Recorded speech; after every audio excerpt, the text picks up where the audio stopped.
Chatham to what will become a joint session of the Chatham Select Board and the Chatham Council on Aging Board of Directors of June 25, 2024.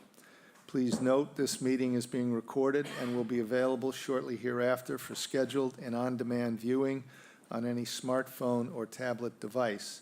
If anyone else is recording the meeting, please notify the chair. I don't see anybody in the room. Is there anybody online? I don't see anybody online.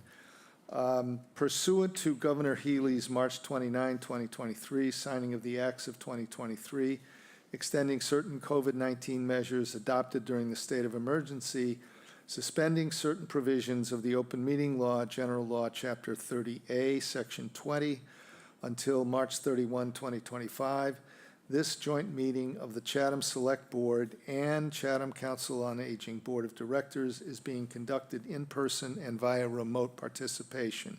Every effort will be made to ensure that the public can adequately access the proceedings as provided for in the order.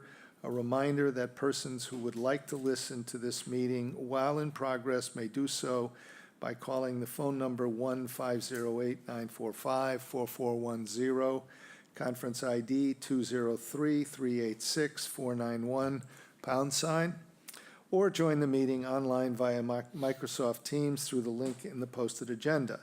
While this is a live broadcast and simulcast on Chatham TV, Xfinity Channel 1072, despite our best efforts, we may not be able to provide real-time access. We will post a record of this meeting on the town's website as soon as possible. Just a note that we will invite the Council on Aging Board of Directors to join us when we reach the item in the agenda that concerns them jointly with us. I will establish a quorum now. Select Board Member Dykens. Present. And Select Board Member Shell is present. Select Board Member Nicastro. Present. And Select Board Member Metters. Present. We have a somewhat different agenda this evening. Our first item is public announcements and agenda requests. And then we have a public hearing concerning the possibility of prohibiting parking on Seaview Street pursuant to a recommendation of the Traffic Safety Committee.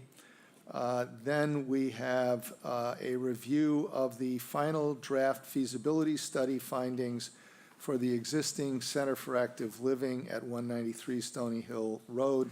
And at that point, at the point of that community forum, we will invite the Council on Aging Board to join us up here and convene their meeting. Next, we'll have comments on public comments on the business agenda itself. And by the way, the public will be invited to participate in the community forum, which is item 3. Our business agenda is a reference of a petition protective zoning bylaw to the planning board, and we have a couple of appointments and reappointments to make. So with that, I will start with an invitation for public announcements and agenda requests. Do we have any from the board? Yeah, go ahead. Yep. All right, thank you, Please. Mr. Chair. Yep. Just want to actually, I'm wearing my Park and Rec liaison hat at the moment. I was speaking to Frank Messina the other day, and he asked if we could, in regards to the Chatham Windmill Group and the staffing of the Godfrey Windmill over at Chase Park, to stress the need for both volunteers and paid staff to continue running the mill for the upcoming season.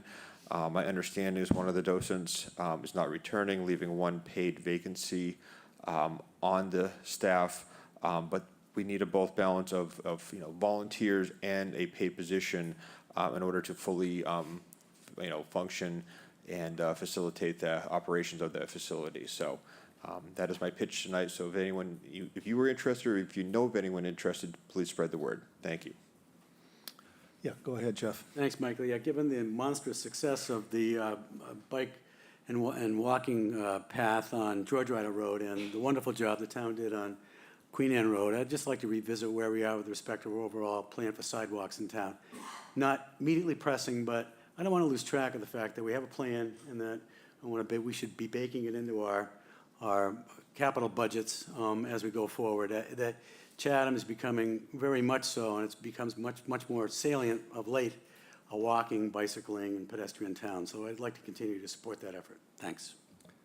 Thank you. I have one, and bear with me, I'm doing this on behalf of Shireen Davis, who participated with Senator Sear and Representative Peake in an informational meeting of the Bureau of Ocean Energy Management, which has recently completed its environmental review of the Gulf of Maine offshore wind research initiative. The initiative has invited comments. There's actually an open comment period from until July 22, 2024, and Shireen has asked that we put on the agenda for our next meeting a discussion of the project and the impact on Chatham, and the submission of a comment letter directly from Chatham. So we'll note that and put that on the agenda for July 9. Mr. Keon, do you have an announcement? I do. Good afternoon. Ted Keon, Coast Resource Director. We had sent out last week, early in the week, a public announcement with some good news relative to frankly, unexpected dredging by the Army Corps of Engineers at Stage Harbor. When I coordinated with them in the fall, it didn't seem likely that they were going to come, but then a few weeks ago, they did confirm that they were in fact able to come. Unfortunately, 2 days after the release went out, I got the information that the dredge had mechanical issues. At that time, they weren't certain what the problem was. It was starting to look not very good, that maybe the dredge would have to go back to Wilmington, which is its home port, for shipyard repairs. I waited through the weekend, didn't really have any updated news, but this morning, I did hear that the dredge, it's the hopper dredge Murden, which has been here the last couple years, was actually headed to New York today for the shipyard repairs. And if, I want to underline if, they're successful in doing whatever the problem is, I'm not sure, within about 5 days or so, it is hopeful that they may come back. There's a lot of ifs and mays and hopes, but right now it's still uncertain. I just want the public to know that contrary to the release that was going to or indicated that the dredge would be here, frankly, Thursday for a 12-day period, is uncertain. If they do come, I don't know whether or not they will in fact be able to have the full 12 days, but at least we'll get something. I guess the only sort of takeaway good news is that the channel this year is pretty good. It hasn't degraded. We were able to get the county to do some work this past winter. So if they are not able to make it this year, that, you know, it should be okay for the season. And I've been assured that the money that they have available presumably would be available to come back next year. So I just want to let people know that if they don't see the dredge, it's because it's, you know, may not be coming, or it's going to come, but not when we said. So. Okay, thanks very much. Appreciate that. And we'll keep our fingers crossed. Anybody else in the room? I see, is that Carolyn McClellan with her hand up? I'm recognizing you if that's you. Yes, it is. Can you hear me? Yep, we can hear you. Okay, great. I have a agenda request and an announcement. So we have a pending agenda request, the partnership to review our charge, but we also would like an opportunity to discuss reducing our membership. We currently have 9, and we'd like to go back down to 7, so that we don't have trouble getting a quorum at our meetings. So I'd like that to be added. And then I also have a public announcement. I just want to let the public know that in our meetings, we have our meetings are going to be the second Wednesday. The meeting will start at 10:30, and we're going to have a question and answer session at the end of every meeting. So about 11:15, the last 15 minutes of every meeting, we're welcoming the public to come. Our housing sustainability director, Gloria McPherson, will be there to answer any housing questions. And we just want everybody to know that they're free to come, and whatever topic, as long as it pertains to housing, we'll try to answer their questions. They could show up in person. It will be a remote meeting also, or they can email their questions. So just want to let the public know. Thank you. Thank you, Carolyn, and all of that is duly noted and will be agended. Any others, either in the room or online? Do we have anything else online? No one else. Okay, moving right along, our next item is a public hearing, and I will ask Mr. Dykens to read the notice, please. Thank you, Mr. Shell. The Chatham Select Board will hold a public hearing on Tuesday, June 25th, 2024 at 5:30 p.m. in the large meeting room at the Town Office Annex 261 George Ryder Road to consider the prohibition of parking on the length of Seaview Street, both north and south side, from Main Street to Shore Road, except for previously approved loading zone at the rear entrance to the Chatham Bars Inn main building. All interested parties are encouraged to participate either in person or remotely via the link in the posted agenda signed the Select Board. I think you're up, sir. Yes, good Please. evening. Andy Goddard, Chatham Police. I'm the liaison to the Traffic Safety Committee. Little bit of history. The Traffic Safety Committee received a request for review from the Chatham Golf Advisory Committee, specifically referring to the crosswalk that crosses from one of the greens onto the sidewalk on the other side. It's a diagonal sidewalk. And their concerns were that it was very narrow trying to get through there, sight lines being blocked, carts having a hard time, and golfers, pedestrians with golf carts having a hard time getting across there. The members of the committee usually do a site visit just prior to the meeting when we have these types of requests, so they get firsthand knowledge of it. So as they were having their discussion, the discussion expanded above and beyond just this one crosswalk issue and examined Seaview Street, specifically the area highlighted in green here, specifically. And their concerns were that there's really not a lot of room on the south side of Seaview Street where the cars are currently allowed to park, and it's causing vehicles to have to cross into the oncoming lane to pass if they're going from Main Street towards Shore Road. And then conversely, coming in the other direction, they'll have to stop and await other vehicles coming through. Basically, it brings it down to a one-lane road, which creates a safety hazard there.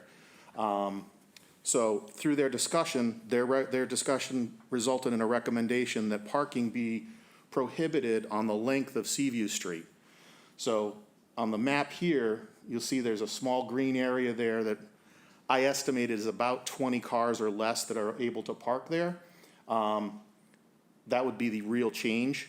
Otherwise, the rest of the street in both directions is already a no parking area, with the one exception of a loading zone right outside the back entrance to the kitchen for the main inn at the Chatham Bars Inn.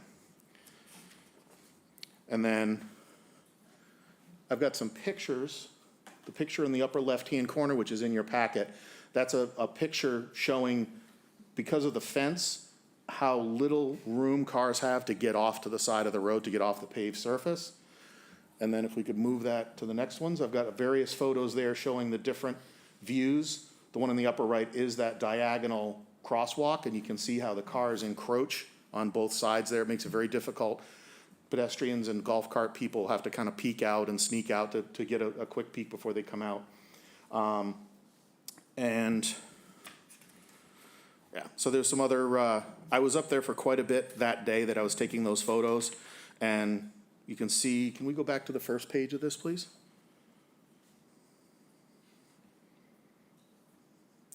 In the lower left-hand corner, that's just one of the several vehicles that I took pictures of.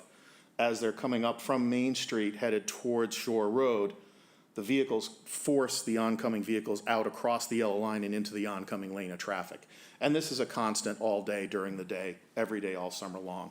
So that's why the Traffic Safety Committee voted unanimously to make this recommendation, to make that area there also prohibited in parking. Okay. Should I let the public have a comment before we have anything to say up here? Any comments from the public? Yes, sir. Mr. Phillips? With all due respect to Mr. Goddard in that, but how long has the course been like this, and how many accidents have we had? Does anybody know? So I've done some research in our in-house system, going back as far as 2000. There's been some crashes there, very minor in nature, and usually it involved Chatham Bars Inn vehicles making deliveries to and from. All right. I think this is a terrible idea to ban this. I mean, it's been there like that for a while. We haven't had any major crashes. It would really complicate parking for CBI, because there's a lot of cars that park there. So I think this is a bad idea, and you guys should not do a ban. Thank you. Thank you. Yes, ma'am.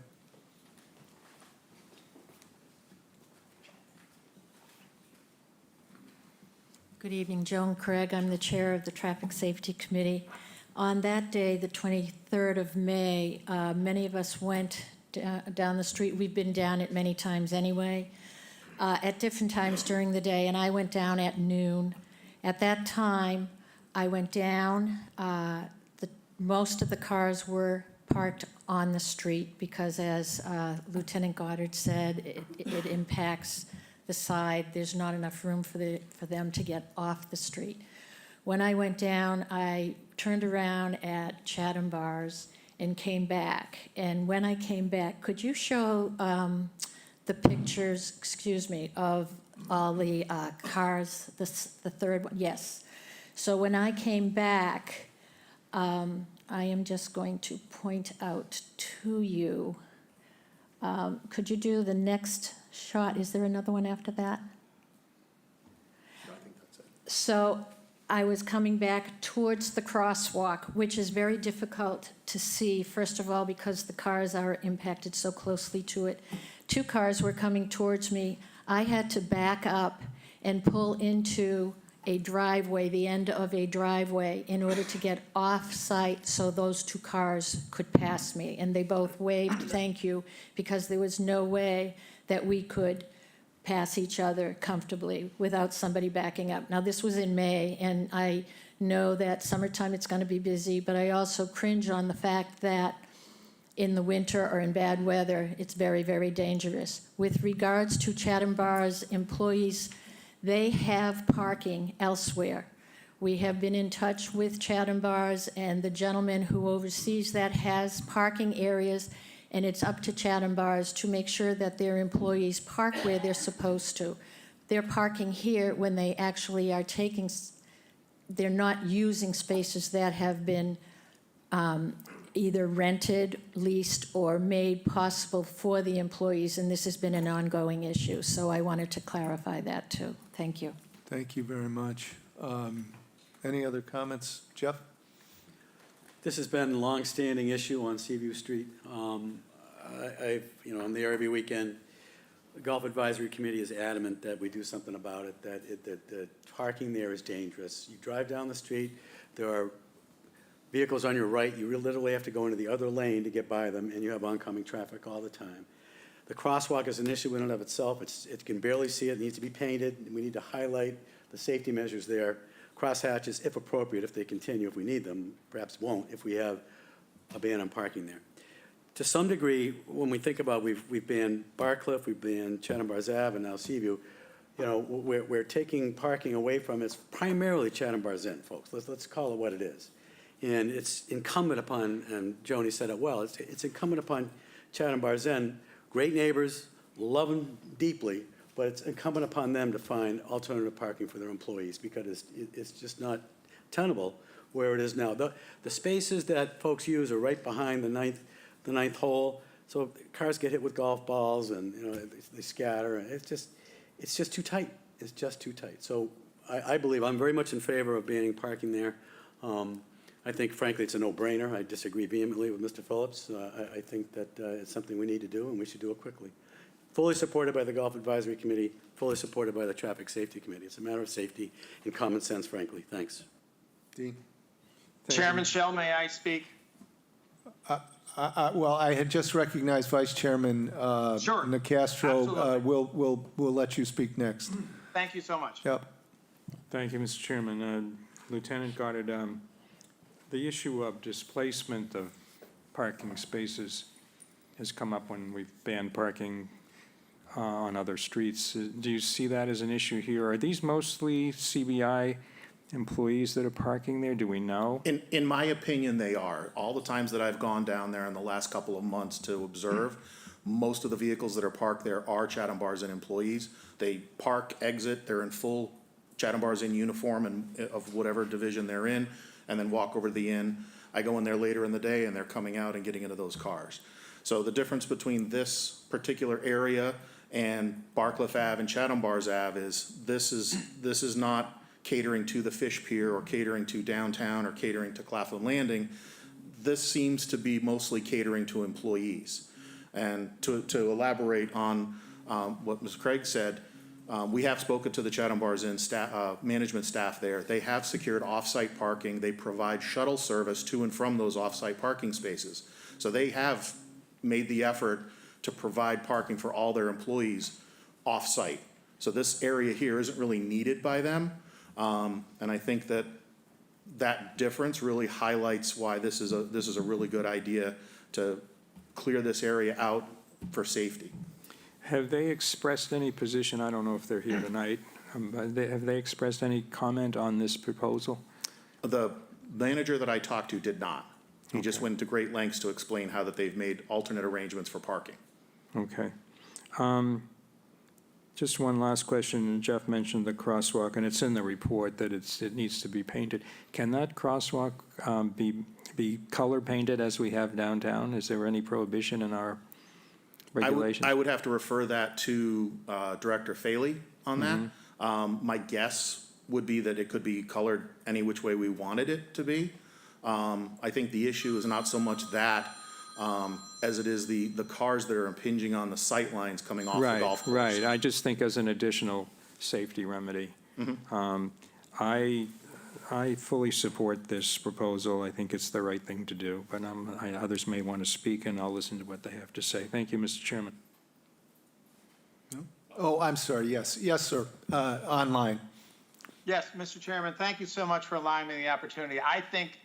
Could you, sir, forgive me, if you wouldn't mind Sure. identifying yourself, please? Sure. Edward Abbott. I'm at 159 Seaview Street. The easiest way to look at where I live is where the golf carts come off the golf course onto Seaview Street. I live with this every day for the last 15 years. In 2016, I became before this honorable body to suggest this very move that for public safety, we need to not have parking on that spot. For the last 15 years, our family has watched more accidents be almost happening at that spot, whether it's someone walking or golf carts coming across that area. And the time has come to do exactly what the traffic committee is recommending. It's time. It is time. I've submitted to the to this group the Board of Selectmen 2 letters expressing our concern about public safety.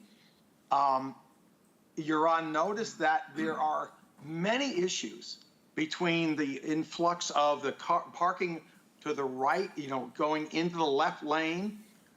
We want CBI, who are wonderful neighbors, to be able to bring their trucks in. But this little tiny strip that pushes cars into the middle of the lane, in the middle of golf carts coming back and forth, and many of these golf carts are driven by folks under 18, and we sit on our front porch. And as I said in my letter to you today, we have stadium seating, watching this dangerous activity go on. The time has come, has been recommended by the Chatham Police Department, back from Deputy Chief Cauble to Lieutenant Goddard today. This is a danger to Chatham residents, to the golfers, to visitors, and it's an easy fix. it's an easy fix. So my wife and I are fully in support of prohibiting parking there. It's not going to affect anyone anyway. And if anyone has any doubt, come join me on July 4th weekend and watch the insanity that goes on at that intersection with all the golfers coming in and out. But anyway, thank you so much. I appreciate your time. I appreciate all the work that you do. Thank you very much. Did you, yeah, Corey? Thank you, Mr. Chair. I'm going to take it in two segments. First of all, because I'm extremely familiar with this area, the request from the Golf Course Advisory Committee's initial perspective. The sidewalk is clearly needs to be cleaned up. It needs to be repainted with the white stripes, delineating the passage. It needs to be filled in, green or whatever appropriate color there is for visual notification. And if we're narrowing it to the golf course initial request, I would hash it out to a half a parking space on each side to make it wider. That is from that box. Making it more visually standing out is fine. My issue with these conversations, is we've talked about this on other locations, other roads, is where are we gonna push the traffic? Because these cars are gonna go somewhere. If they're not all CBI employees, and if they're people who are using the golf course or visiting neighbors or going downtown or doing whatever, where do we push them out to another place? So we're not gonna magically have these cars disappear. They're still gonna be somewhere.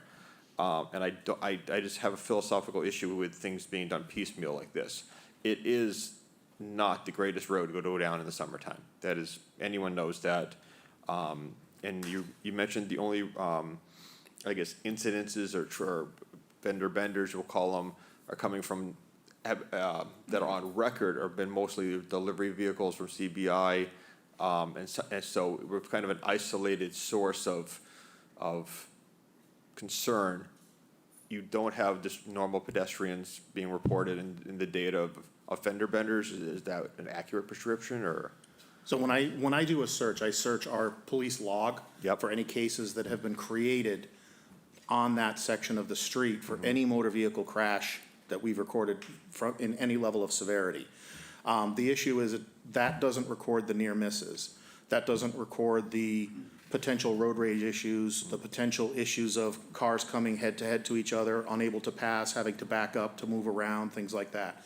The ones that we have recorded have been some side swipes from vehicles trying to pass Chatham Bars Inn trucks making deliveries of linens and other things to the various buildings along in there that are parked. People try to go around them, they clip the corner. One of them, they clipped a step on one of the vehicles. So I think, honestly, I think we've been lucky that we haven't had anything major there.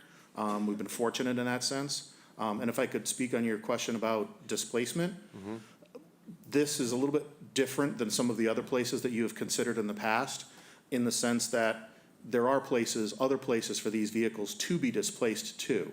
The two groups that you mentioned, the first being Chatham Bars Inn employee, as we've said, they have another place to park. The other would be the golf course members or the golf course players. They have a parking lot right next to their building, right next to the first tee there, that they are taking very strong steps to try and make sure that it's just for the golfers, and that's a separate issue. So I think so far as displacement, this is actually much less of an impact than some of the other questions that have been considered by this board in the past. I think I partially disagree, because I have seen firsthand a lot of employees from Chatham Bars Inn who have parked on Main Street and then walk up the hill. So this is probably a little bit of closer convenience for them. Eliminating this, they're going to push them probably back into town. This is an observation. Again, I just have a philosophical issue with doing this piecemeal, because I think, going back to the initial ask from the Golf Course Advisory Committee, fully supportive of that. I would like to get that cleaned up. Banning it, I have some mixed feelings, so that's If my I could thoughts. expand on one other thing. Please. When you mentioned Chatham Bars Inn employees parking on Main Street, the two locations that the Chatham Bars Inn is secured for parking, one is the parking lot at the Holy Redeemer Church on Highland Avenue. That's Monday through Friday. They can park there the whole time, which is a huge parking lot, and it's actually closer than walking down Main Street. The other location is in North Chatham behind the post office. And they're actually running a shuttle bus back and forth from there. They've rented spaces from the owners there. So there's multiple options for them. Good. For the inn employees to park elsewhere. And the manager that I spoke to even commented that a lot of his employees that park at the Holy Redeemer now have the little battery-powered scooters that they keep in their trunks so they can go back and forth. So they're making plans and trying to accommodate this different parking arrangement. All right, good. Mr. Chairman, may I just, as a witness on that street, make a comment?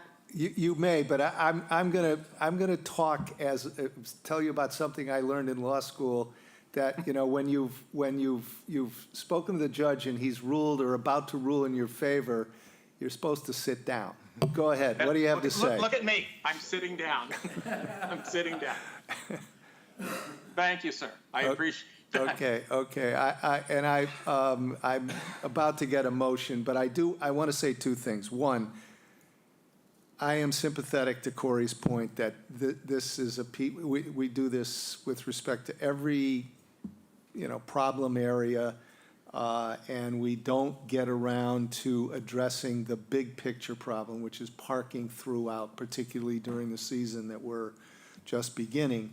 That to me is not a reason necessarily to decline the recommendation that's in front of us here. And that's the second point. When we get a recommendation from the people who are charged with responsibility for overseeing and supervising and staying on top of a particular area, particularly when it's multiple recommendations as strong as the one we've got in front of us, from my perspective, I just don't see how you do anything other than accept the recommendation and approve it. So with that, I'll take a motion. Mr. Chairman, I move to prohibit parking on the length of Seaview Street, both north and south sides, from Main Street to Shore Road, except for previously approved loading zone at the rear entrance to the Chatham Bars Inn main building. I'll second it, but I would like to amend the motion to include a request to the Department of Public Works to color paint the interior part of the crosswalk.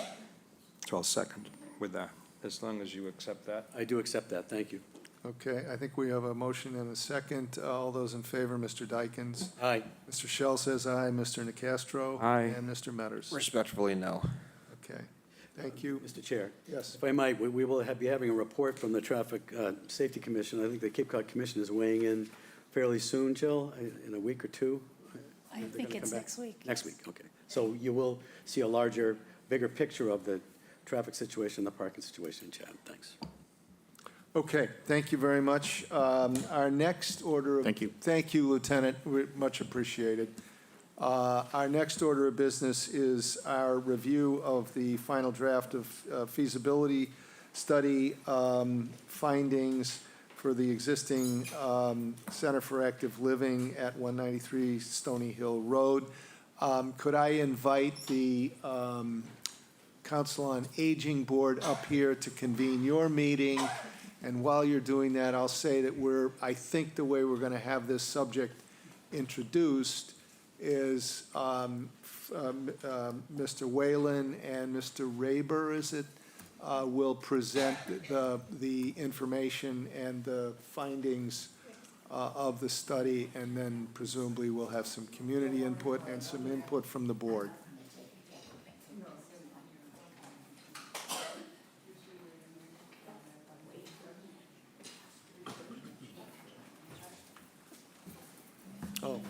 Well, we screwed up. We left one short. Sorry about that.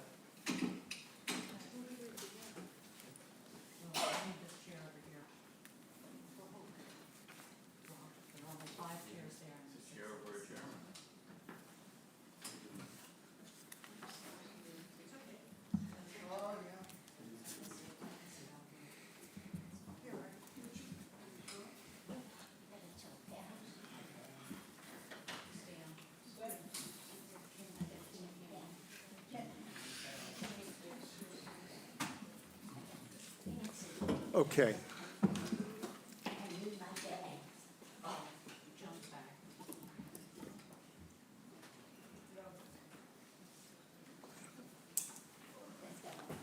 Thank you. So, Madam Chairman, if I could invite you to convene your meeting and establish a quorum, that would be lovely. Thank you.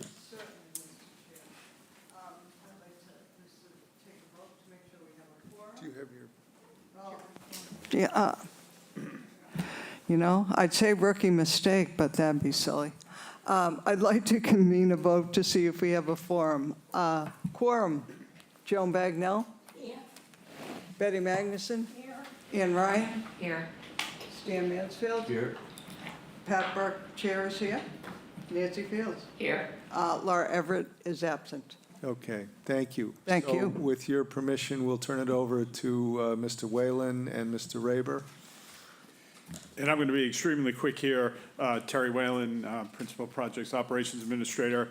And again, this is you had a staff report, had the working drawings included in here. So again, we're following up on the March 18th meeting with the final draft preliminary findings. And I'm going to quickly turn it over to Kurt Raber from Catalyst Architects to run through providing more context than we had in the staff report.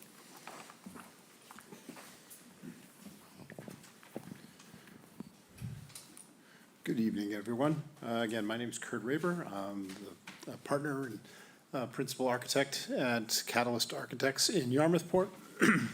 And we're glad to be back here. It's been a couple months since we were here in mid-March, talking about some conceptual drawings and kind of a list of deficiencies and a list of desires or wants for the potential renovations at the Center for Active Living on Stony Hill Road.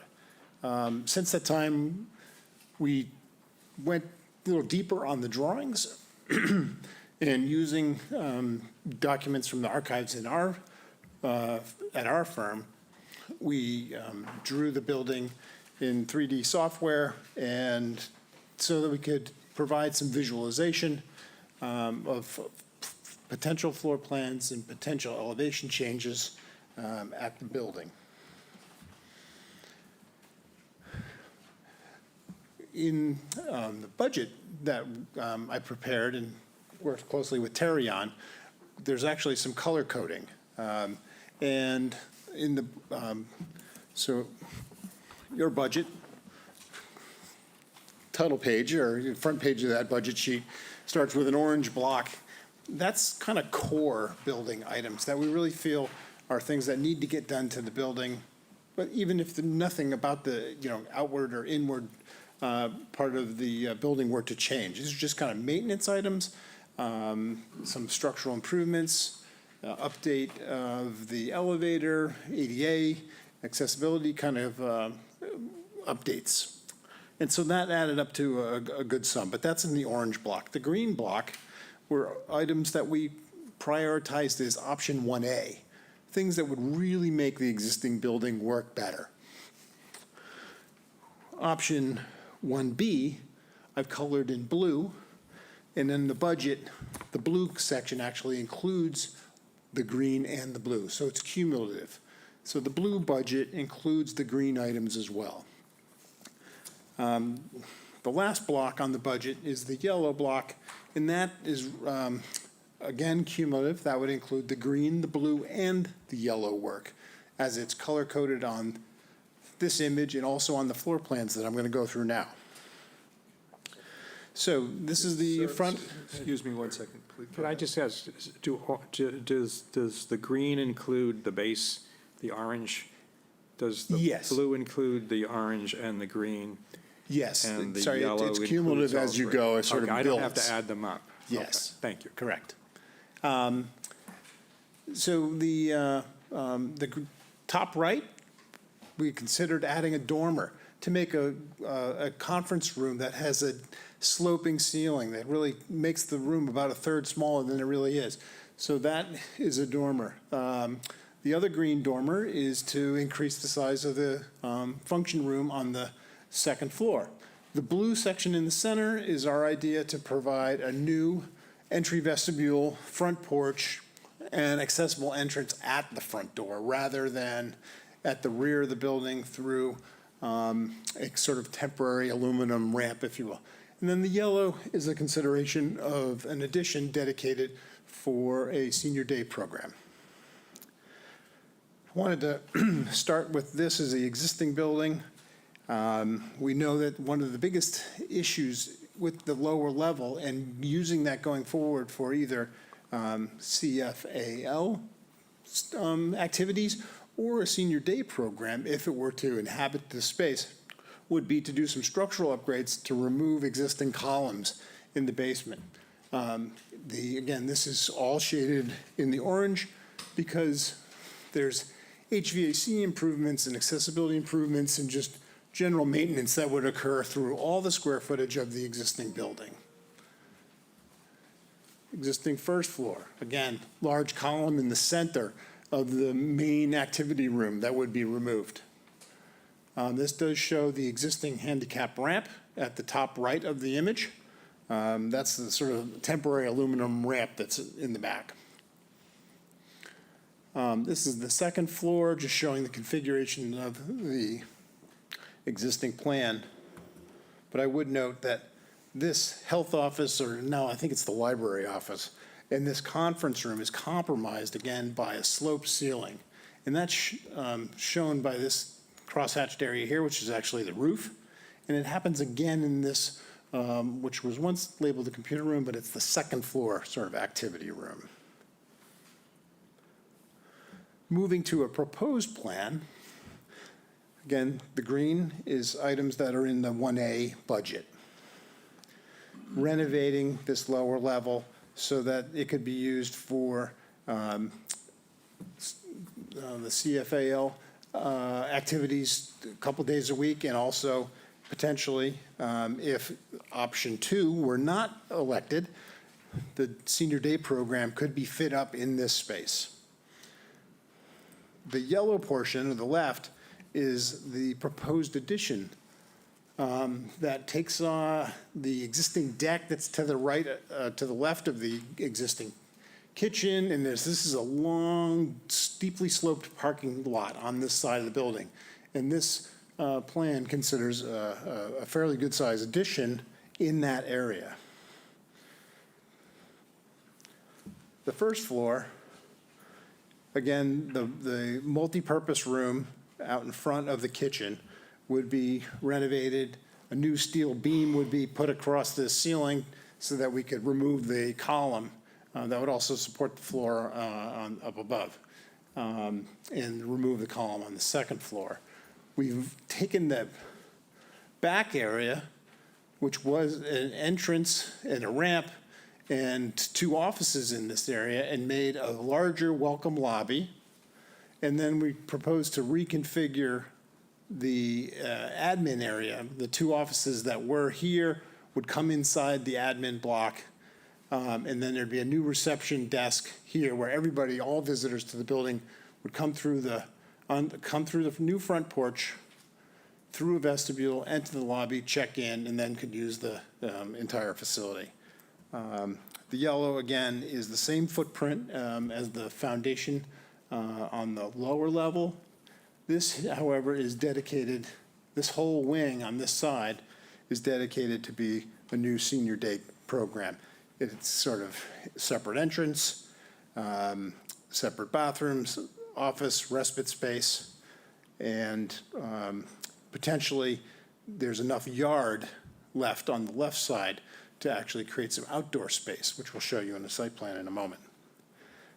This entrance ramp here would have a dedicated drop-off for the pickup, and also for shuttle bus to take participants of the senior day program, to and from home. The next page, again on the far right, what was the office next to the library becomes a second smaller meeting room. Currently, meetings are held inside the library space, but we thought it would be nice to create a dedicated meeting space and then enlarge the conference room. This crosshatched area in this rectangle indicates the new floor area that would be obtained by framing a new shed dormer. And the same thing over in this activity room on what is now the left wing. The addition proposed on the second floor is not very large at all, but it does have a very important aspect. It has a new enclosed exit stair to get people safely out of the building. We do create a little bit of extra office space there as well.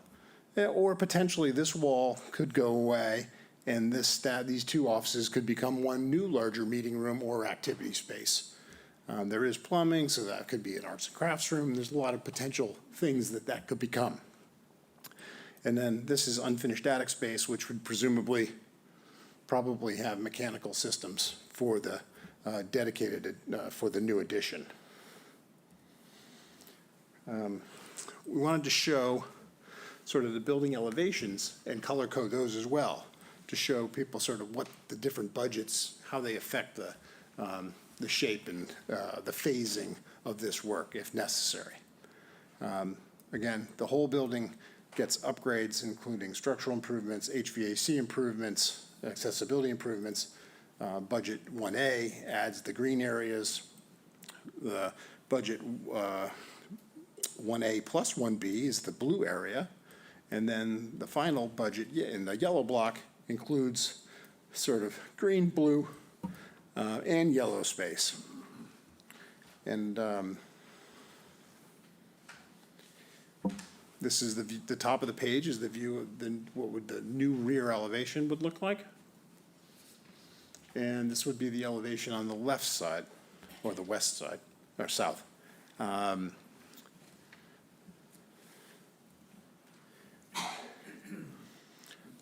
This is a site development drawing.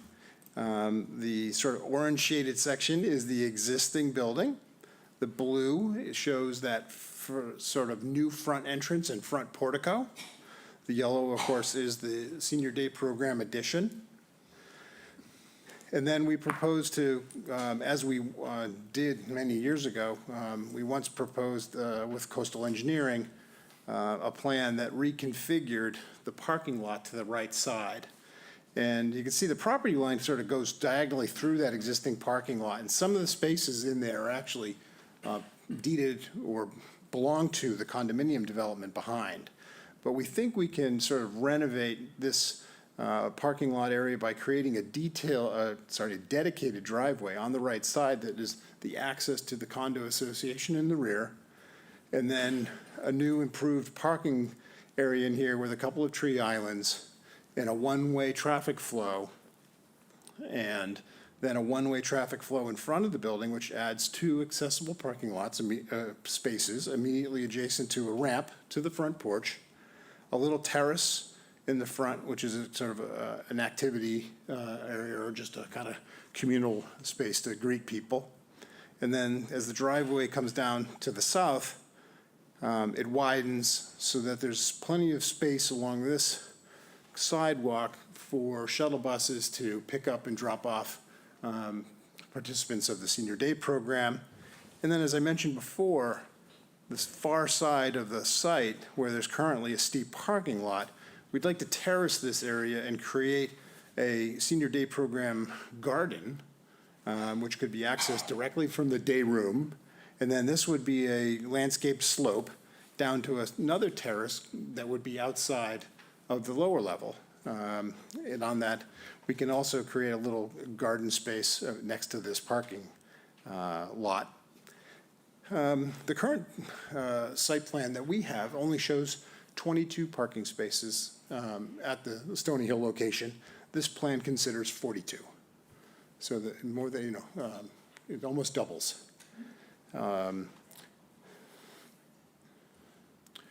And sort of, let's see if I can.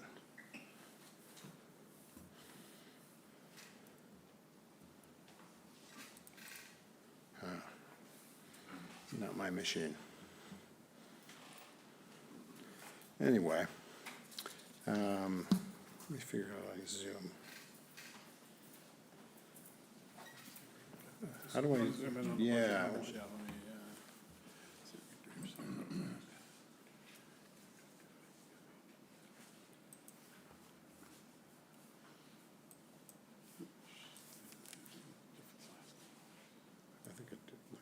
It's up at the top. Yeah, that might work. And then you can scroll through Perfect. Yeah, I think that way people can see them. yeah, then you can just use the down. Great. I won't, the budget, the summary page is kind of all I'll sort of take you through. The supplemental pages behind are sort of the backup spreadsheets that kind of feed into this summary. Again, the orange block is the base costs. So those are the costs that are sort of used throughout the building. Not a lot has changed in this block since we were last before you, but I would say that since we were here in March, we've worked with a couple of different cost estimators, looking at recent municipal bids done by our office and also by some other local construction companies. We reached out to a couple of those contractors to find out a little bit more about where those costs premiums are, and they happen to be mostly in the trades, like HVAC, electrical has become very, very expensive. So as we went through these different budgets, we've double-checked the square footage numbers based on the building itself. Also updated and increased some of our per square foot costs for some of the renovation space. And then we also had to increase, since March, our square foot costs for new construction. So for the new square feet, so the addition, on average, bids are in municipal projects are somewhere in that $600 to $650 per square foot range now. Again, that's considering public bidding, prevailing wages, and other requirements of Chapter 149 and building public property. In the renovation area, it's sort of variable. In the lower level, where we're not really changing that much, we're spending $200 to $300 a square foot. In other places where we're raising the roof and changing out and adding new building systems, it's more like $400 a square foot. So we went back and forth on the budget, shared that with an estimator, shared that with a contractor. We feel like these numbers are sort of a lot more well-tuned to the potential project that the plans illustrate. And again, we can answer any questions about sort of these budget numbers or the plans. Thank you. Go ahead, Pat. Kurt, I'm having trouble visualizing if we were to go with the 1A, 1B plan, where, like, would the senior adult day be in the lower level? Yes. Yes, okay. Yes. You would reconfigure that space where the room with all the pillars Yes. is? In fact. let me- Okay. Yeah, I'm just having trouble trying to visualize that, because what I have is what you have, and it's,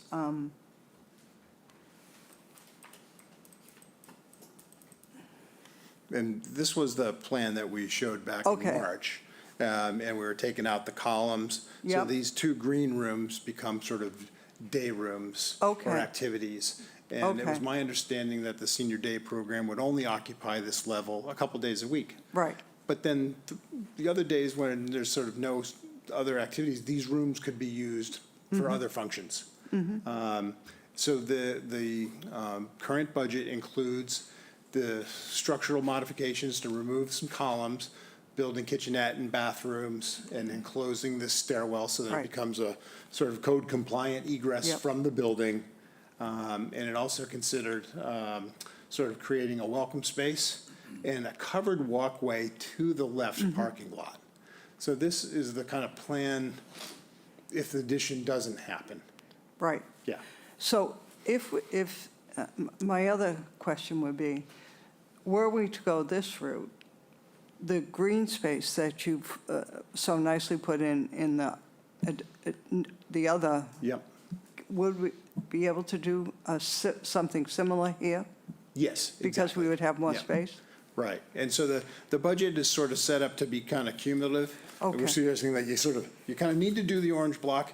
The green block would get you the senior day program in the lower level. Yep. Plus the dormers on the second floor. Okay. And some structural improvements to kind of take those obstructions out of your plan. Yes.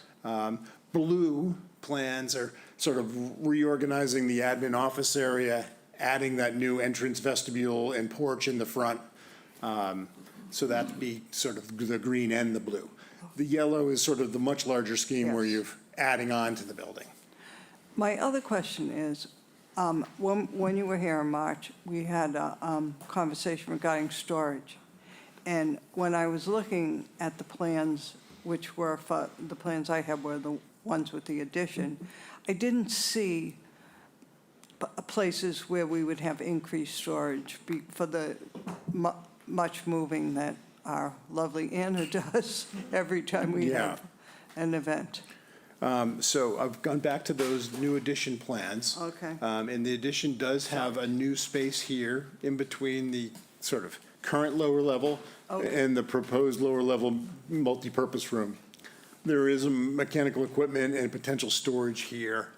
And when we get a little further into the design, it might be, some of the air conditioning equipment for this level is in this room, but it Yeah. could potentially be in the attic space above this addition. So, and then we had a dedicated room directly off this room because we figured this probably becomes the exercise space. And there might be weights or yoga mats or other things that sort of need to be directly stored right off of that space. Okay. Moving upward. Oops.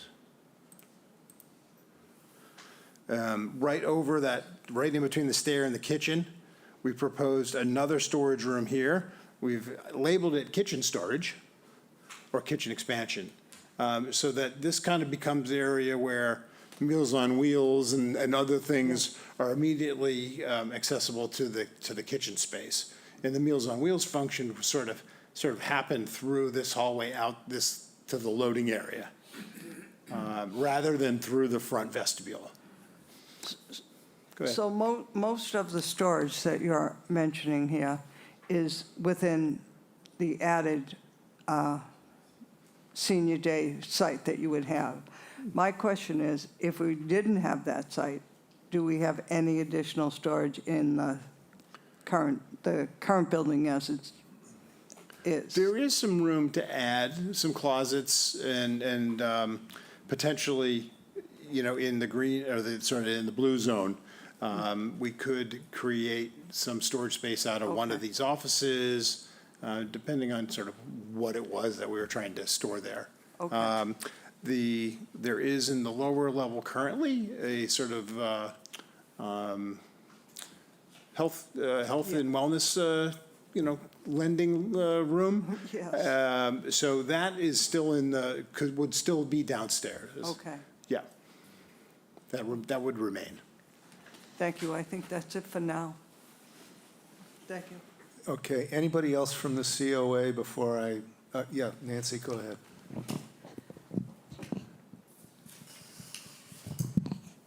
I have actually a number of questions and comments that I'll just try to keep it brief. On this slide, I think the entry, the way it's designed, is not very functional because you've got people coming in through the vestibule. They have to go through another door to reach the receptionist. But I think that the natural tendency is going to be to just go right off to the left if their function is over there. And can the receptionist see someone? Can the receptionist see someone when they're standing right there? Nancy, you have to speak into the microphone, please. Can the receptionist see someone when they're standing right in the vestibule door? Right. Good point. We were trying to, use the fabric of the existing building and sort of bring people into the same door that they have been coming through, but we could reconfigure this so that the vestibule put everybody into the bigger lobby.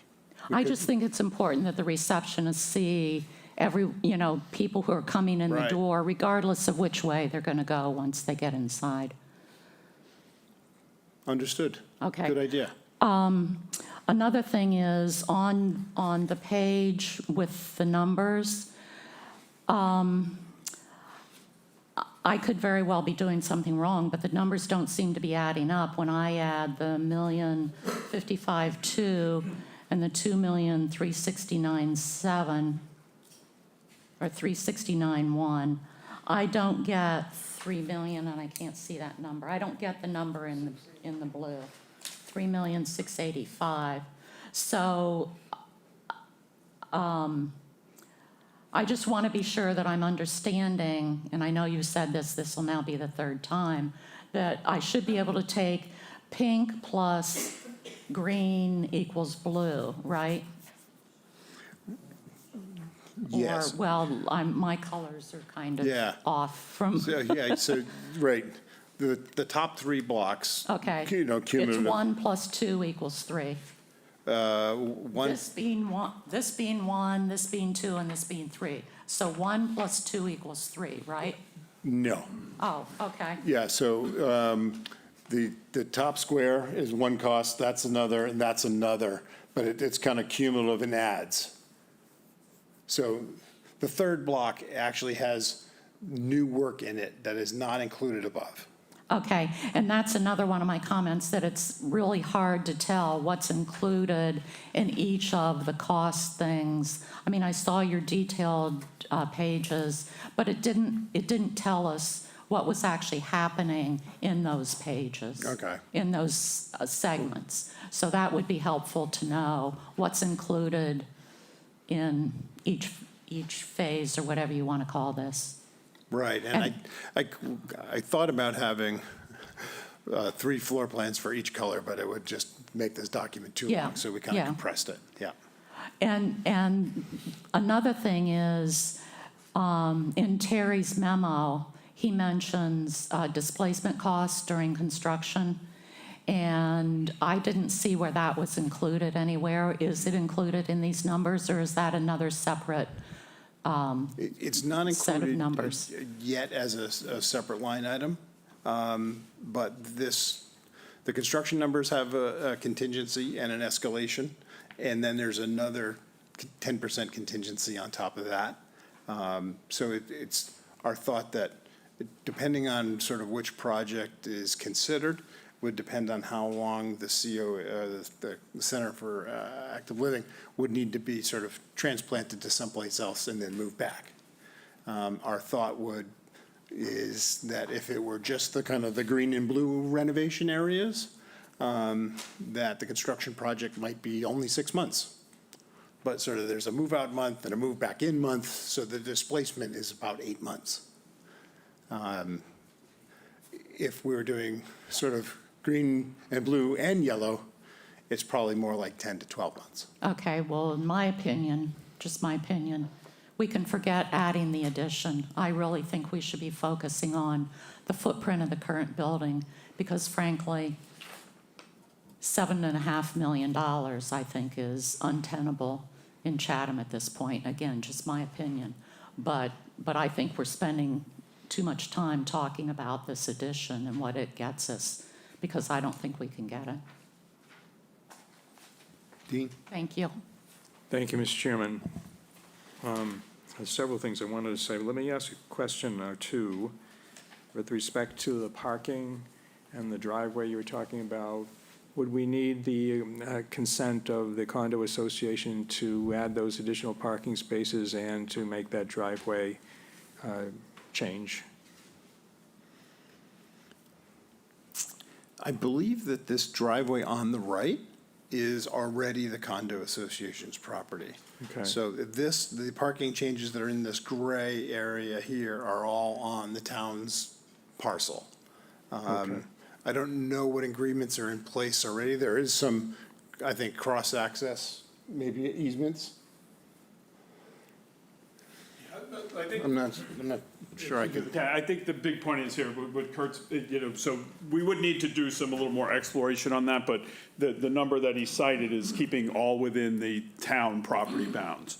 Okay. And, we would need to clearly coordinate at a minimum with the interaction between the sites or any other broader changes with the Right. private Because property. Right now, there's sort of two driveways that go out to because this path through the parking lot right here also connects to the condo association. Yeah. So there is kind of flow between the two right now, but I'm not sure if there's legally easements. So this driveway that you're showing is the one you see beyond the grass now? Yes, this is, I'm proposing a That's the condos. hedgerow Okay. that sort of separates this CFAL parking with the condo driveway. Okay. Just a comment on displacement. Yeah. Comment on displacement, and it's a legitimate question, but I want to harp on something, and this is not directed at you, that I've said multiple times. People were concerned about when I suggested we knock the current building down several years ago and put a new building up for $6 or $7 million, which we could have done, but people wanted something more grandiose, so we went in that direction. People were concerned about displacement of programs and what would happen to the senior program if we did that. Well, we had displacement for 2 years for COVID, and our council on aging programs survived. So Kurt, in order for you, I appreciate that you've done some recent checking and corroboration of and refinement of your budgeting numbers. But in order to have more firm numbers, we would have to have a real design undertaken. Is that correct? Am I understanding it? Yes, The I think project. so. We have had mechanical engineers sort of evaluate the heating and cooling systems. We know that they're coming to the end of their useful life. The town's also sought a proposal from Mass Save or Cape Light Compact and their consulting engineering group. So there's some consensus about sort of how to improve the HVAC system, ventilation, and energy efficiency, and kind of get to an all-electric building. All those kind of we have a structural analysis of fixing some settlement issues with the existing foundation. So all those things are sort of, we can start to work on, but to really get a better or even a bid number, I think the town would sort of be well served by picking a project limits and starting to go down the design road, get some engineering done, in particular structural moves to take out columns in the lower level and in the first floor and thread in new steel beams. We've got some pretty robust estimates in there for this work, but doubles in the details. Taking the project to sort of a 50% construction drawing level would help us go back out to a cost estimator who would line item by line item generate a very detailed cost analysis. And you can't do that unless and until the select board selects one or more of these options, or you or anybody else, right? We have we're to sort of- make a we're sort of at decision the whether we point want where to we do have to anything or nothing. Define the project, yeah. I just want to make a general comment, and we could spend a lot of time, everybody could spend a lot of time going through this, and I used the term when you were here in March, that you've re-engineered the inside of the building. You really have. You've made, with a view to making it more serviceable, which was my intent in initiating this. And I put this on the table because, we weren't successful in several proposals before town meeting, and I don't think we can just let this sit. Whether it will ever be a new building somewhere else in town, some magical place that's going to emerge where we can put a building or not, we have an obligation to make sure that in the intermediate period, we fix the problems that are in the building and we make it more welcoming and more useful and more workable. I was in the building recently, after the anniversary. I was away when the anniversary occurred. I wanted to see the timeline that Laura Everett and yes, Judy raised her hand, Judy Hanlon put together. And it's still up, isn't it? It's worth seeing. And what you see, by the way, is the tale of the wandering of this council on aging from location to location to location. They've never really had a home until this place. And I hadn't been in the building for a while, and I've toured that building on several occasions. I did it once with Jeff a few years ago. And it just said to me, we need to do a better job to make the place more suitable for the people that work there and the people that are serviced by the programs of the senior center. And we need to do that whether we're ever going to have a new building or not. So I'm just going to cut to the chase and say that I think the select board should decide, and we can get advice from the Council on Aging Board and from the public, whether we want to take any of these options and go forward at this time and charge the town manager with the responsibility of pursuing a design plan so that we can come back and regroup when that is done and get the firm numbers and decide whether we want to put that forward to town meeting. I'll just say generically, I could never support the yellow because that's 7.5 mil. It isn't worth spending that kind of money on this building. It's cheaper to knock it down, or it's certainly more cost effective to knock it down and put a new building up for $10 or $11 million. It doesn't make any sense. The base costs are fundamental. That should be done.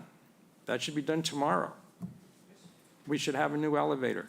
We should have the foundation fixed. We should have that dormer put on that room so people don't injure themselves and break their neck when they're standing up in that conference room. We should have a new HVAC system. And I know, Terry, you've worked with the library on this. We can get some grant monies for that. So there are things that should be done. So I can certainly support the base costs. I can support the green costs. That brings us up to 2.4 million right now. I would seriously consider the blue, which is 3.7 million. I don't think I could go any higher than that, and I'm not entirely certain about the blue. But those are my thoughts.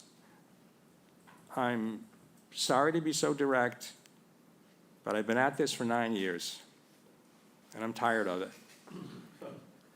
And others have been at it for longer than I, and it's time to fish or cut bait. Thank you, Mr. Chairman. Thank you. Anybody else here? Jeff, go ahead. Thank you, Michael. Yeah, I'm in agreement with Select Board Member Nick Castro, to be quite frank. We've been jousting with windmills, if you will, for 9 years, probably closer to a dozen years. I didn't see the timeline, but I know it's been a while. And with some frustration, no doubt. And I think Dean referred to it as grandiose. Well, the land was donated to us, and it was a very attractive anchor, I believe, in West Chatham, and I would vote for it again today. However, that did not pass town meeting. So I do think we owe it to our seniors to provide them a center that's at least functional.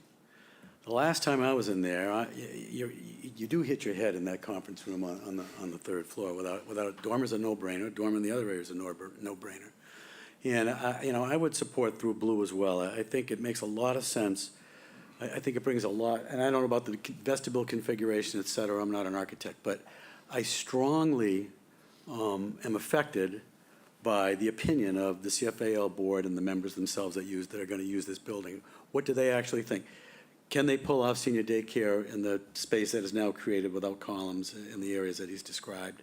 Is it going to be functional? Is the programming going to be able to be pulled off in that building? So you've heard what I had to say. I would support, I think, through blue. I do. I think we need to give the seniors, provide the seniors a place where they can adequately function with their programs. But I want to hear from them as well. Thank you. Go ahead. Thanks, Mr. Chair.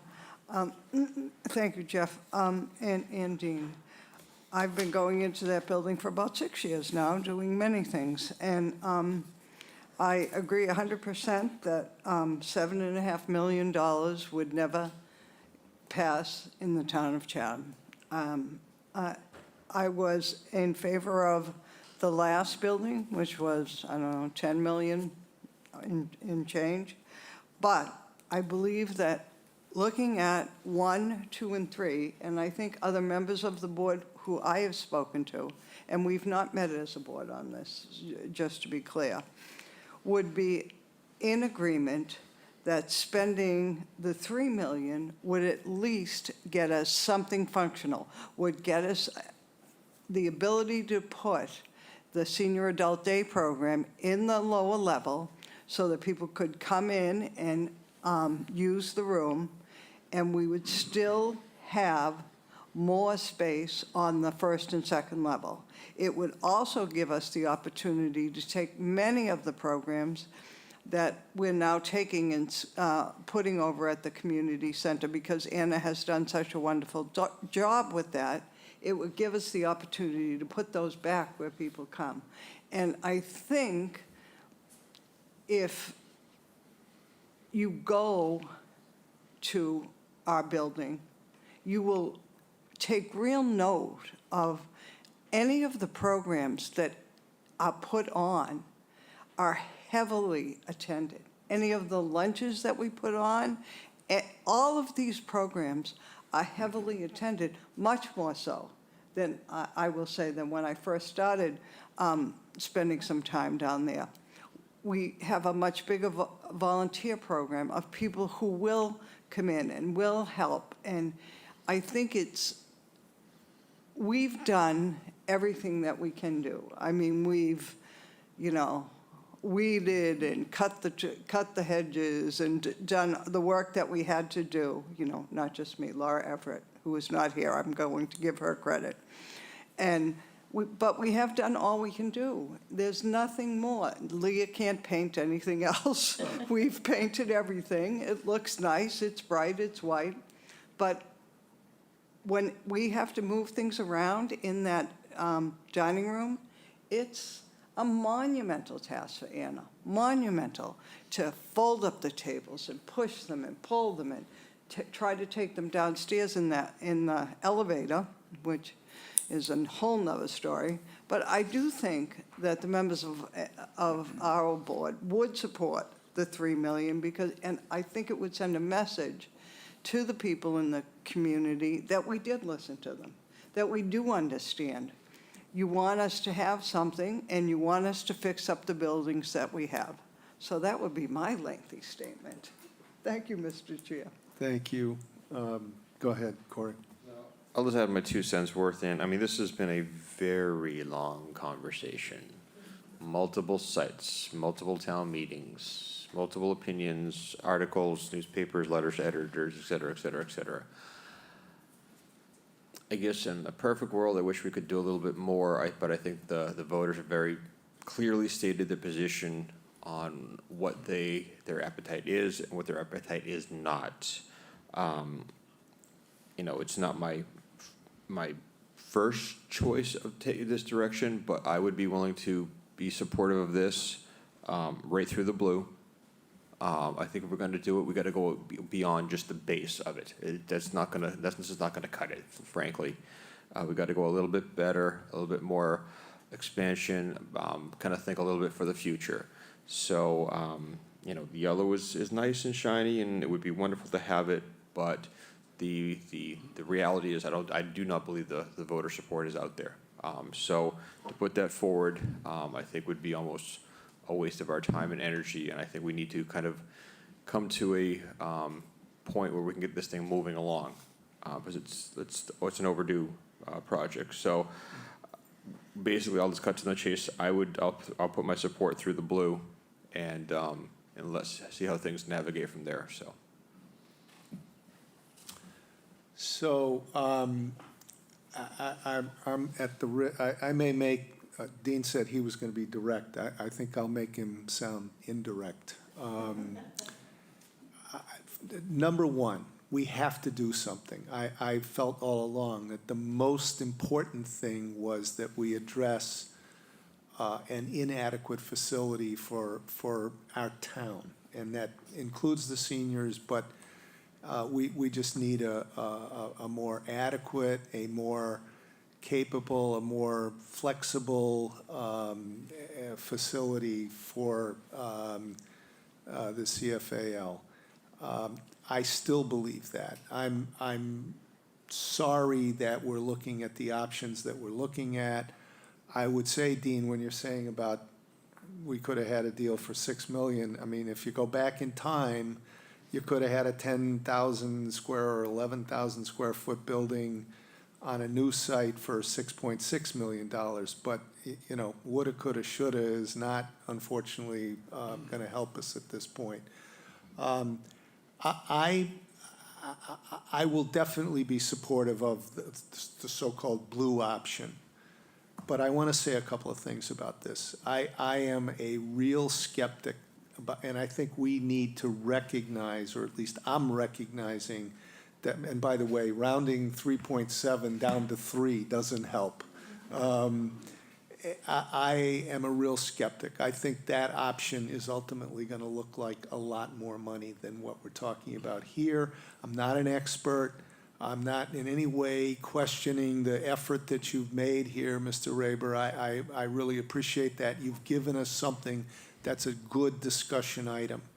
But, you know, and not because I wanted to compare it, I just went back and looked at what was the construction cost that we told the voters the 1610 building would be.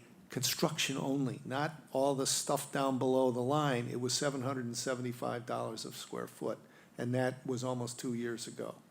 So I don't know anything about, you know, new construction versus rehab or renovation or whatever. But what I'm hearing, for example, is that, you know, there's more engineering work to be done to figure out exactly what's involved in shoring up the floors and the ceilings to get rid of those columns.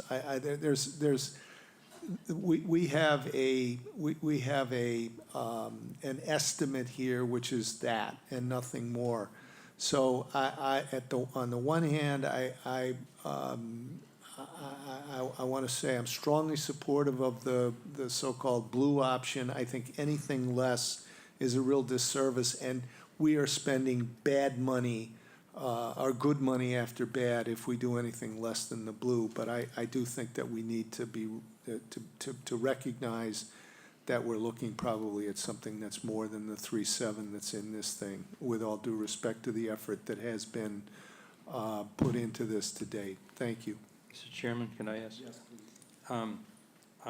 I share your skepticism about the numbers on the blue and how they ultimately would come out. That's why I was a little shaky on endorsing the blue in my comments. I did want to ask, if we were to charge you to come back with a design plan for the blue and then and get the firmer cost estimates, and the numbers prove to be too high for us, would we then be able, what would it take to reduce it downward to maybe something in between the green and the blue?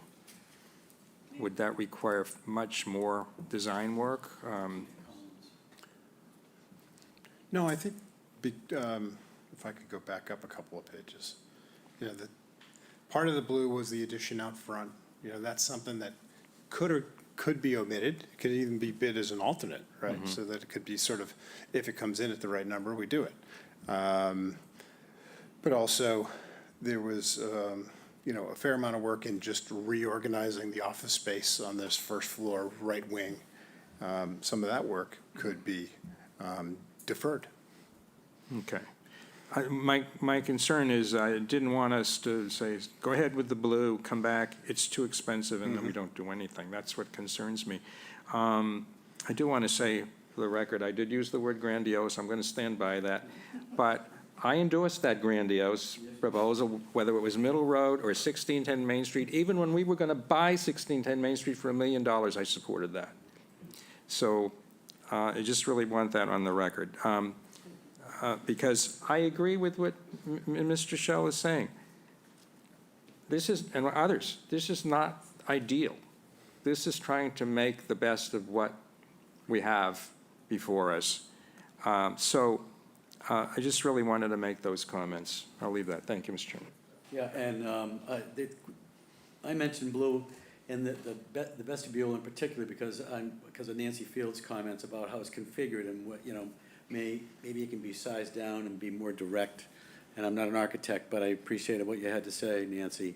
And I think it could be reconfigured. And is it absolutely necessary, I guess was my other point, to Dean's point and to Mike Shell's point about cost.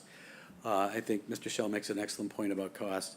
These are soft yet, but in order for us to really make an educated decision, we need to go to the next step and say, okay, it's blue, in charge, Mr. Raber and others, where he's going to contract with to get us enough design work so that we can do an excellent cost estimator so we really know what we're dealing with. So I certainly would support that. Thanks. Yeah, Nancy.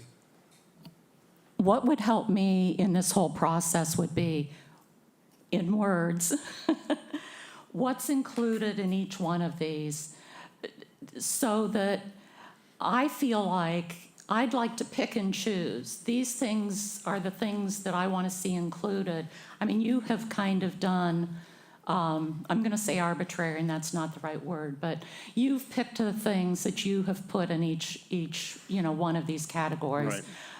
But I think, especially if we get to the point that we've just been talking about where, we need to cut out a couple $100,000 or a couple $1 million when we get real numbers. If we really understood all of the components, then I think it would be easier to make those calls at that point, because I have no doubt that we're going to have to make those calls at some point. So that would be really helpful to me. Bullet points, base. I've now heard ADA added to the 3 things that the Finance Committee identified, 2 years ago that needed to be Right. done. And then, so I think that would be helpful. Well, Kurt, if I may, Kurt, I, with all due respect, in defense of what he's put in front of us, and it's hard, but you will get some, indeed, I got a good deal of what I think you're looking for if you go to the materials in the back. They help you understand how it proceeds from base to 1A to 1B to blue. And I think that will help you. In my experience with this, however, it will also help you understand that this is not an a la carte menu that we can pick this and this and that and the other and come out with a number that we're happy with. I think we're going to have to pick a design and then let him do the more elaborate work, somebody do the more elaborate work. And then, once you have that, if you have to, as they say, value engineer it, that's the point at which you do that. I also, if I may, since I have the floor, I'd like to say one other thing. Whatever we do, I've already stated my view of the world and my support for the COA, but I do want to hear an absolutely robust, unanimous endorsement and support for whatever you want before we have to say, yeah, this is what we're going to recommend to the town. Stan, go ahead. I think so far we've talked in sort of in generalities, but we've also been around to other COAs on the Cape, more specifically nearby. And looking at the design that we had in our first meeting, the key thing in any one of these COAs is a multi-purpose room. And the design that we've looked at does not really meet those needs because it's roughly the same size as is the current dining room, which basically is the multipurpose room. And when Eva was here, she kept a record of the number of people that were turned down for these meetings. A very popular event is luncheons, because these people just love it. I've been to a whole bunch of them, and the average number of people that were turned down for luncheons when Eva was here was about 20 people. And I'm not going to support anything that doesn't have room enough for at least 10 or 15 more people, because you're basically doing it in a excuse my language, in a half-assed manner. And the multipurpose room, which currently is the dining room, is just inadequate. And I think we should really zero in on the functionality of what we're looking at, as opposed to we've talked about generalities, but we really haven't got down to specifics of this room, that room, and so forth. And I'm not sure you're able to really expand it and make a multi-purpose room that's going to be really functional. But it's just a crime when you go around and look at every other senior center and you see these rooms. And with the size of this building, there should be some way to make a functional room that you can have exercise. Most of them have partitions, so you can partition off for meals or small meetings and so forth. So now that we're thinking about doing this, I think it's important to do it right. And those are two things that I'm really concerned about. Ms. Bagnell? We have been at this for a very long time. And every time we have a meeting, something happens. We can't do this, we can't do that. 3,680,000, okay. You know very well when you build something or you fix something and you build on, it's always, oh, by the way, this is going to cost more. So maybe we're looking at 4 million, probably close to 5 million. And it's if we all sit and pick each room which we think is that. You certainly need dormers in that upstairs, because that's why we have to meet here. We can't even meet in the board can't meet in the building. We need privacy. We need space. And if we can fix it, but how long is it going to take before we get another cost? Not plan, but cost. The cost is going up every day, and the more we wait around, how long will it take to get the estimate of what the true cost is going to be? Do you know when you take out some of those things that the ceiling is going to be fine? Or is that something that the engineers are going to? The answer is no. The answer is no. Steel beams are going to go in, you've got to engineer it. No, but I'm saying, is that I know going it can be to done. take care of it? I'm confident that it can be done. Okay. But, we No, can't. I think blue is fine. We've got to do something. We can't keep this up. We got to get our act together. Go ahead. Thank you, Mr. Chair. Kurt, I have a question. I poured over these, and I did the square footage in these multipurpose rooms that I have in front of me. So on the first floor, where, let's say we're not doing, we're going to blue. I have to put the glasses on. The multipurpose room that you have there, which is the room that we currently use for just about everything, is that going to expand? Because I have that at 646 square feet. I don't know if that's what it is now, Yes, that's what it is. and I'm on the first floor. Yes, that's the size currently. Okay.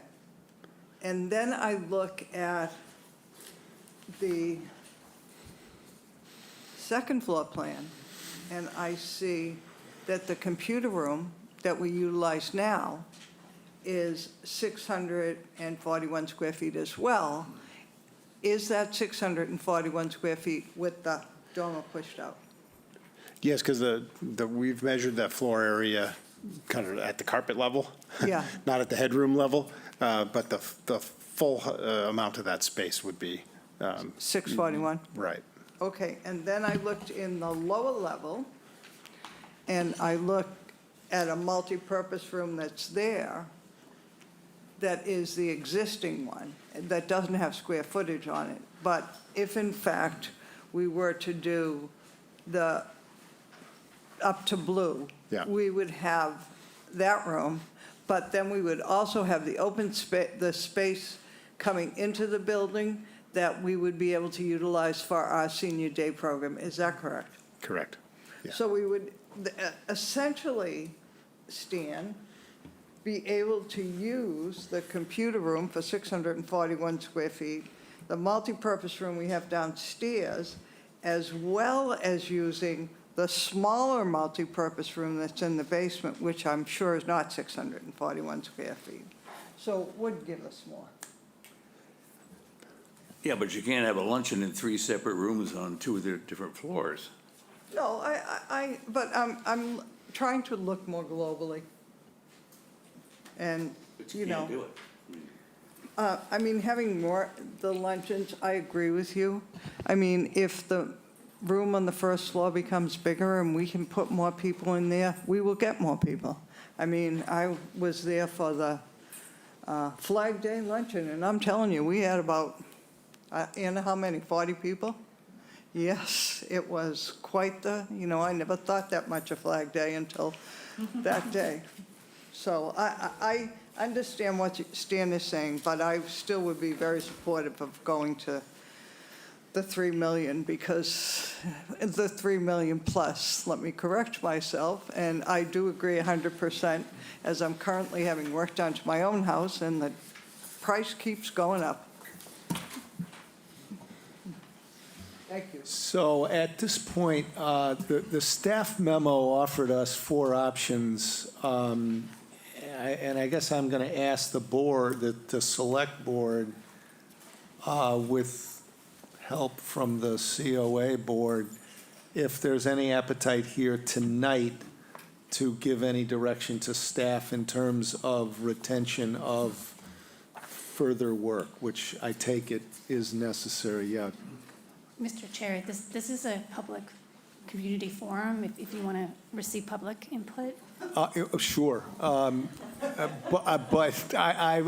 we have a microphone up there. I just assume that this is not a shrinking violet crowd. Please.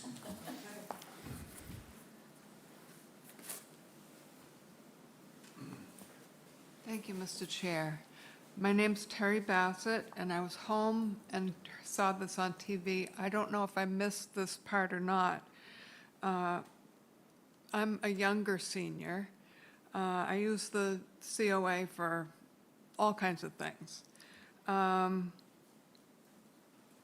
wondering about the basement. Was that talked about while I was on my way here? Can somebody tell me what's going to be going on in the basement? Please.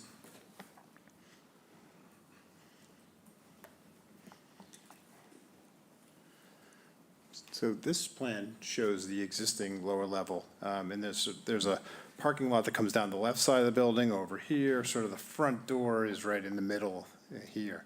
But under sort of option 1, the basement would have a new entrance from the lower parking lot, and sort of we take out some of the columns circled in red here to make these spaces more useful. And a couple days a week, this space would be used by the senior day program. And the other days of the week, this room without a column, this room without columns, sort of this space could be used for any kind of CFAL activities. They're in the new, so that's the existing plan. In the proposed plan, sort of these green areas would be those same areas that are renovated.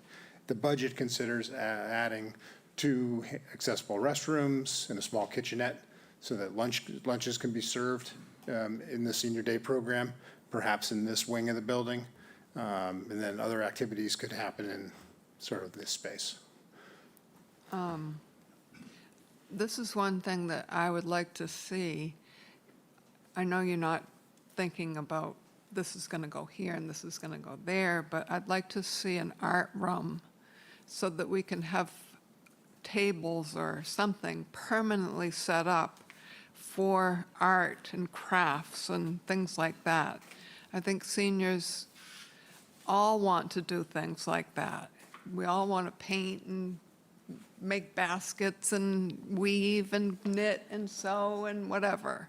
And so I'd like to see a permanent art room somewhere, whether it's down in the basement, that'd be great. And also the daycare, it looks like you said it could be in the basement.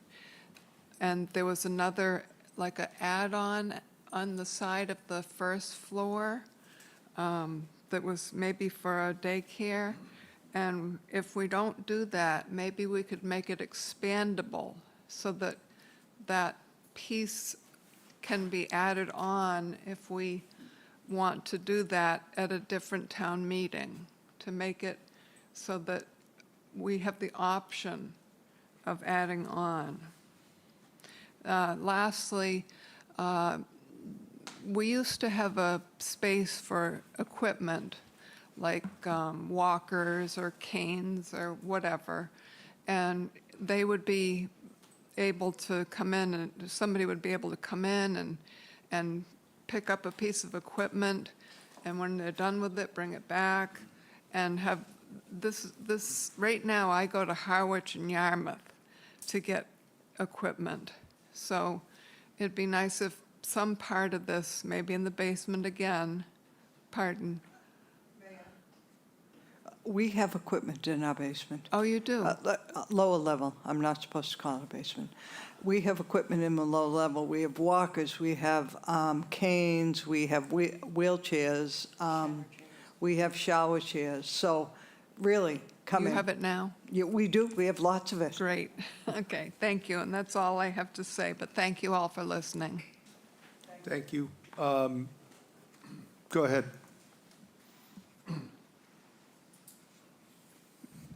Excuse me, Phil Richardson, I'm a summer resident. I have a question. How does this 3 million get paid? Does this have to go before town meeting and have a 2/3 vote? Go ahead. Sure, Mr. Chair, yes, it would have to go before town meeting. A 2/3 vote is only required if we have to do Prop 2.5 debt exclusion, so a borrowing authorization. We don't have the books closed yet, so we always talk about excess levy capacity. That means that if we taxed all the way up to the ceiling, that would be within the levy. I don't know if we have 3 million in capacity at this point, but it's only when we have to go outside of the levy to actually borrow the funds that requires a 2/3 vote. I was just curious if we could build a new building here, which is what I think we should have done. The SRAC, of which I'm a member, we wrote a report in 2018 that suggested rebuilding a building on the present site. And I always thought that the reason the votes were against our prior efforts was because of the location. I was hoping that if we could build a new building on this location, we might get the 2/3 vote, because rebuilding a building, as this gentleman is doing a fantastic job of doing, is very difficult and very expensive. And look at this, what we've built in this town the last 15, 20 years, and now the poor seniors are getting, again, the short end of the stick, in my opinion. Thank you. Ms. LaCrosse?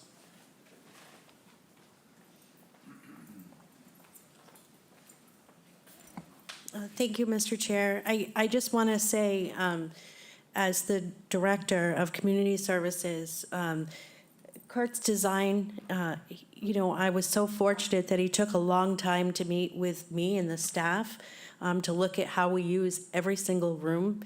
And his designs captured everything we need so perfectly. And in I guess we're calling it the blue option, if that's what we're calling it, we listened when the town said that they didn't want to build a new building, that they wanted us to make use of what we have. And so with Kurt's help, we came up with some options in order to do that. The blue option captures absolutely everything that we need right now, and there is plenty, we feel, that there's plenty of space for programs. Since I've only been here 2 years, but in my time, I don't think we've ever had more than 10 people on our wait list for a lunch. But we very rarely turn people down. If they walk in the door, we don't turn them down. That's a small secret that I just put out there. But we don't turn anybody away. So, but I just ask you to really consider this option. I know we're already talking about things that we can cut, but we really, for our wonderful participants, for the staff, for everybody who is there every single day, this is really what we need and respectfully ask for. Thank you. Any other comments from the public? Yeah, please.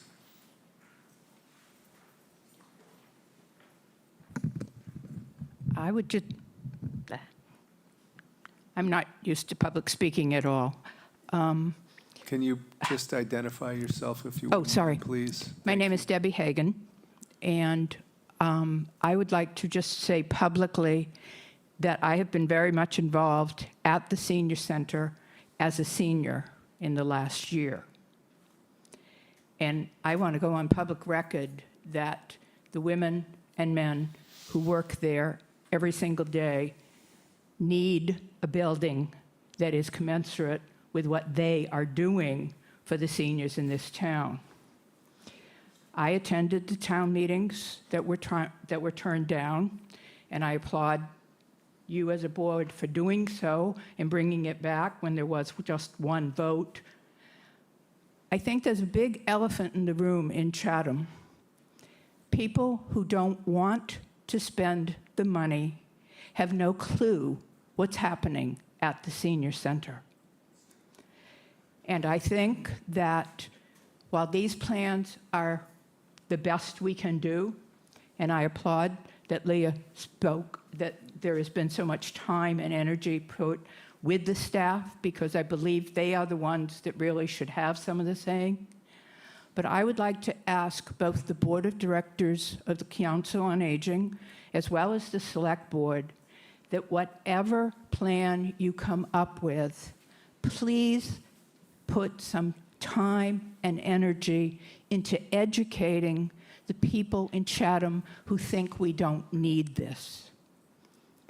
I think anyone who comes on a regular basis will understand that not only are we not adequate in some of the programs, we are turning people away, but we also don't forget this isn't the only building that seniors are using.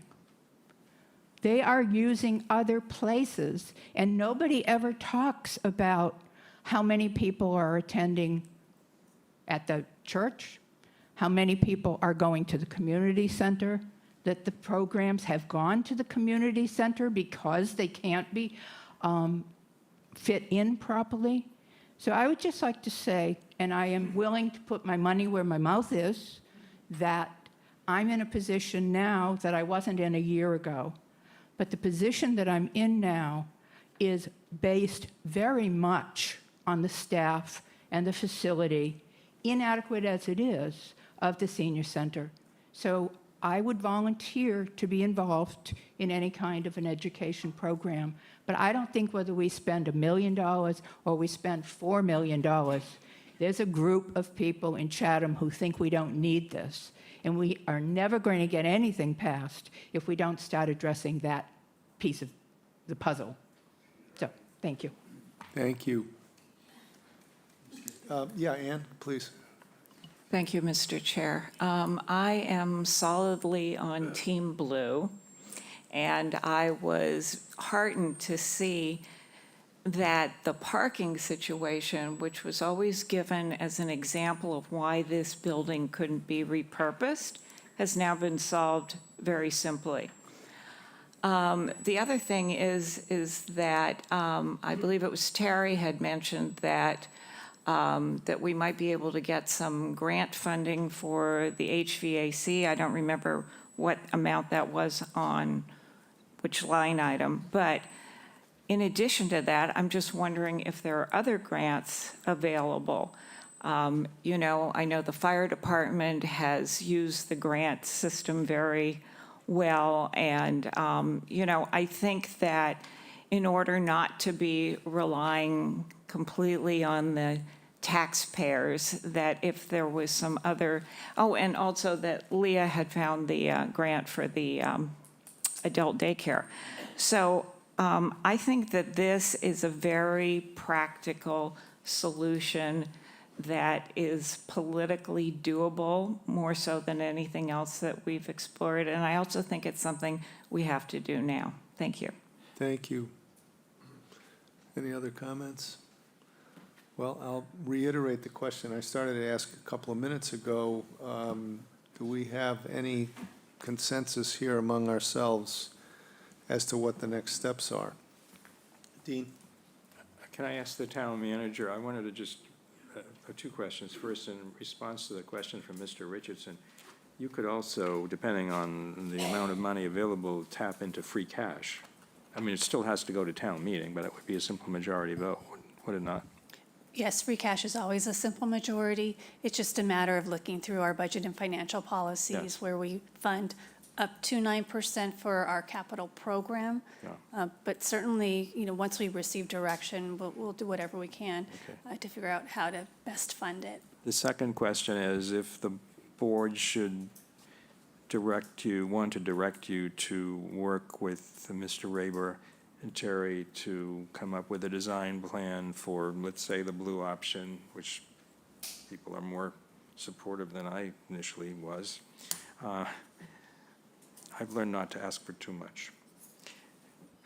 Do you have the money to carry this forward? Where would the funding come for So such a study, such a design plan? So we do have a consulting and engineering fund that we typically fund at $100,000 each year. That's town meeting approves that for feasibility studies and so forth. I haven't spoken with Kurt about him providing a proposal to give us a strong concept, but also I need to check on the procurement process as well. So there's a little more work to be done that certainly once we get direction, we can work through that. Thank you. Mr. Chairman, I mean, I would have been agreeable to taking a vote tonight to endorse the blue plan, but I think we should probably hear back from the town manager on what it might cost and where she might get the funding. And if we were to defer it to a future meeting, near future meeting, and we'll also have select board member. Thank you. Mr. Chair, I think Terry had something to add too. Yep, Terry. If I could, just to expand on the town manager's comment a little bit. So we still have, so with the direction, and Kurt, jump in if, correct me if I'm straying, but we still, if there is some direction given on the concept, we would still be able to get a better, let's call it a cost estimate based on these schematics with him developing an outline specification that we would have a more refined number. It would not be a design development construction number, but we still have some capacity left to do that, or maybe a little bit beyond that in the existing contract. So we had talked about that, and maybe that wasn't clear in the staff report, but that would be the kind of the next step here to close out the feasibility study. So that we would have a new, let's call it a 1B number based on an outline spec and specification. And Kurt, maybe you explain what that, Brett, I think what that is. we still have a little bit of room under our existing agreement to sort of pull together a sort of a final report. And what I'm hearing tonight is that people are leaning towards the blue. We could create a set of plans by taking the yellow portion of the plan off, using sort of baseline specification for new construction. We could do a separate spreadsheet with just the square foot areas that are being renovated and then added onto or adjacent to the existing building without the yellow addition. Give that back to an estimator and get a little bit more refined number for the 1A plus, 1B solution. And then come back with sort of a fine-tuned plan with a more in-depth estimate inside of our current agreement with the town. So I'm going to try to set up a dialogue with you, Dean, here, and by asking my impression from this is that our next step in terms of getting more definitive, more refined, more detailed, more whatever it is that will get us the ability to move forward with costing of what you've got in front of us now, we're gonna need to do that whether we pick option 1A, 1B, or just the base. I mean, I suppose the base, you gotta do this to bring the building up to snuff, may be a separate affair, but that's embedded in 1A and 1B. I guess I'd like to invite the possibility that we pick the blue option, subject to hearing what our funding availability is, and subject to having a report back from Terry and Mr. Raber that gives us, exhausts his consulting arrangement and gives us a clear picture of what is the next step, and maybe we can see a little clearer what that next step is going to be from that. I don't know how you feel about that. I'm fully supportive of what you just outlined. Okay. I think if you come back within your current contract and the blue looks financially feasible, then we know where we're going. If it shows that it's not 3.8 or whatever it is, it's going to be 5 million, then I think, we're going to put the stop sign up. But in the meantime, I guess I'd like to include in that a direction to the town manager that she explore what our available sources of funding are for getting to what I'll call working drawings for whatever we end up selecting. Yes, I would agree with that. Thank I'm you. happy to put a motion on the floor Please for do. that. Please. So I move that, we instruct the town manager and then staff to work with Mr. Raber within his existing contract to come back with a more refined design concept and estimates, budget estimates for option 1B, the blue program, and that the town manager review her funding options for any further work. Did I leave anything out? No, except I think blue is 1A and 1B. Correct. Okay, yes, so I'll modify my motion to include that. Second. Okay.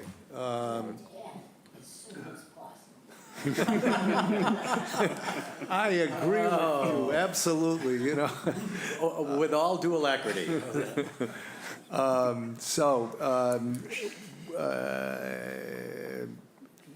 A vote. Mr. Dykens. Aye. Mr. Shell says aye. Mr. Nacastro. Aye. And Mr. Metters. Aye. Says aye. And, yes, sir. Stan. I'm looking at the base cost only right now, and it seems to me that a large percentage of that is really maintenance. It's not something that we have to get a town meeting on. Because, for instance, Jill, who's paying for the HVAC work so far? So Terry, do you want to talk about the funding appropriation and your work with CLC? Yes, we are working on aspects of that right now. So we're Yep. basically leveraging green communities and CLC money for that. So Who's we're paying for that? So we are paying for some of that through maintenance, but the bulk of it's coming through grant funding. So we're leveraging up to, Okay. I don't have the number right in front of me, but I think it's up to. How about the elevator? The elevator, isn't that- again, that is kind of outside, the modernization of the elevator would be that would be something that we would have a separate request for. That we do not have in it. But isn't that maintenance? Isn't fixing the elevator maintenance? Fixing it is, but the modernization that we're talking about is not. How about the foundation? Isn't that maintenance? No, but we had an appropriation, didn't we, for foundation work, Terry, a few years ago? Right, so we have been doing some of those things, but again, we are, the cost and that number, we do not have that capacity. We get $200,000 a year for all the buildings for capital upgrades. So the town, basically the town's paying for those three items, the foundation, the elevator, and the Again, the elevator maintenance, not the modernization, not an upgrade. We would typically be paying for kind of regular routine repairs, but not upgrades or major renovations. So the elevator is maintained, but we do not have an appropriation, nor have we sought one until we had more clarity on where we were going for many of these items, because we've been, quite frankly, holding off on them to not knowing what direction we were going. Okay, my point But there is- is a possibility to, I guess if your point is, could the funding request be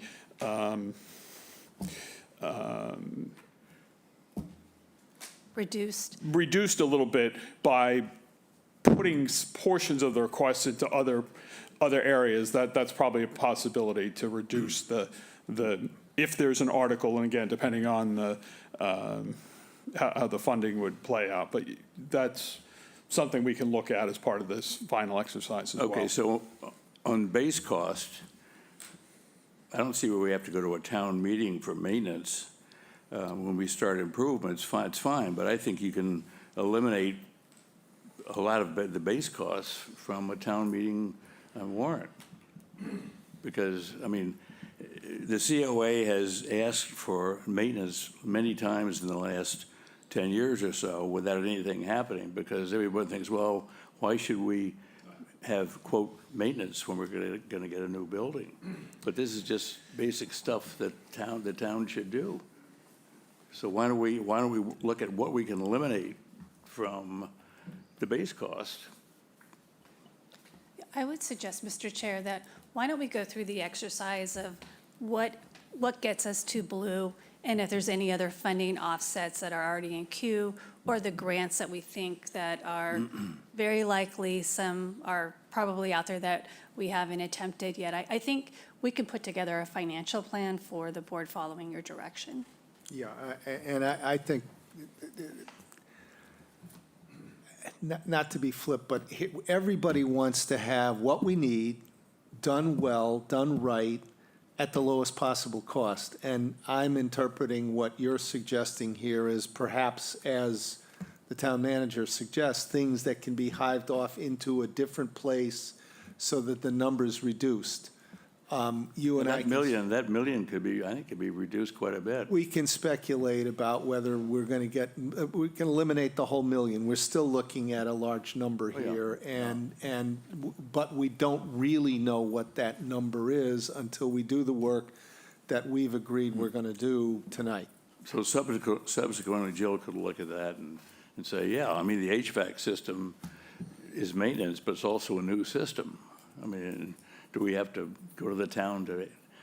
Not for an HVAC system by itself, perhaps not. Yeah, because we have nothing. If it's only $300,000, only $300,000. Yeah. But we don't really even, until we have a plan here, Yeah, I we're not even understand. sure we have that. I'm just trying to figure out, under maintenance, what we can reduce from the base costs. There's got to be. Understood. $500,000 or I think more the than point that. the point is taken. Yeah, okay. Thank you. Okay? Okay. Thank you, gentlemen. Thank you very Thank you. Appreciate your Thank you input. for the direction. Very much. And yes, you need to adjourn. I move the COA board adjourn. Second. What? Yes. Oh. Yes. Yes. Chair says yes. Yes. Nancy, thank you very much. Thank you for coming.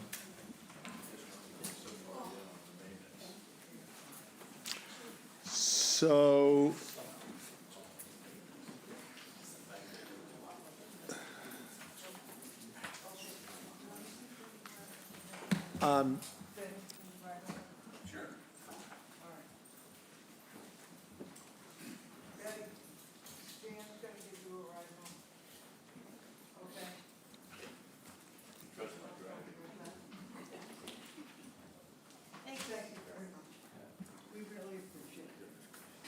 you're welcome.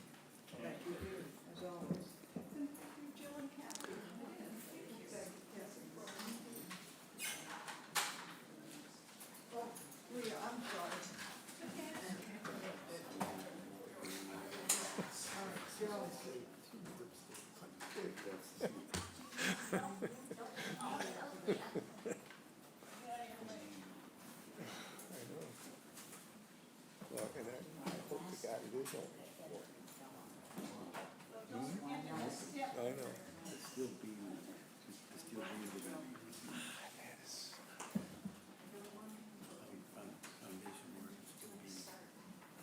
Yeah.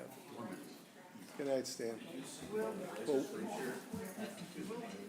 well, no, you're not.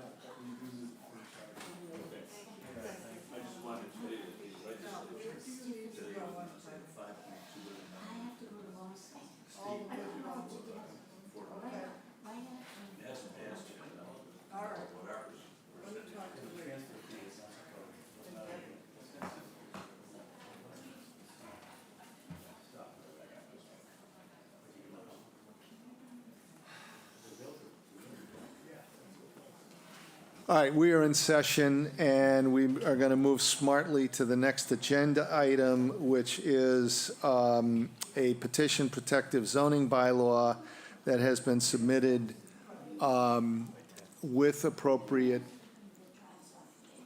I'm sorry to interrupt you again. The next item, if there's public comment on the business agenda. Oh, well, I'll wait a minute for the public to leave, and then we can ask for public comment. Thank you. Public comment on the business agenda, which consists of the item I was introducing, which is the petitioned article with respect to an amendment to the zoning bylaw and appointments to the Airport Commission, the Board of Assessors, and that may be it.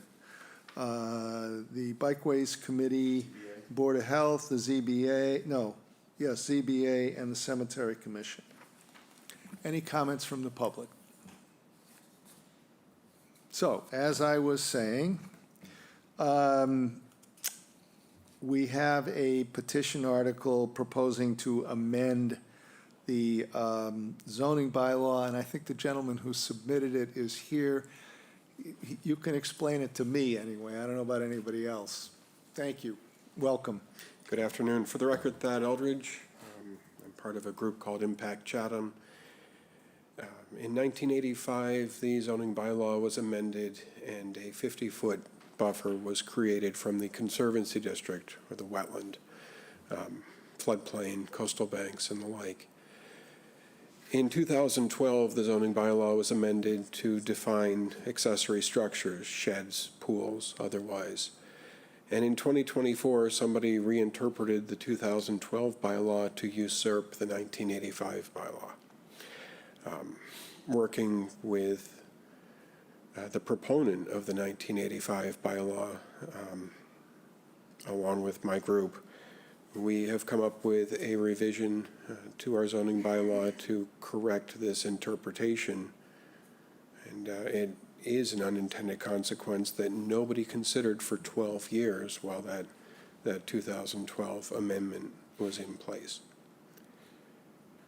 Hopefully that sheds light. Go ahead. So how are they at odds, Thad? Somebody can put a pool right on top of a coastal bank right now under zoning. In 1985, we passed a bylaw saying, no, you cannot put a pool right on top of a coastal bank. 50 feet away. 50 feet away. In the ADU bylaw. No, it was the accessory structure. Structure, okay. So it was when we started Pools, regulating sheds. pools, sheds, exterior mechanical devices. That bylaw itself has a litany of problems. with application because so many people have non-conforming structures and now they want to put an AC on. They have a real hard time with it.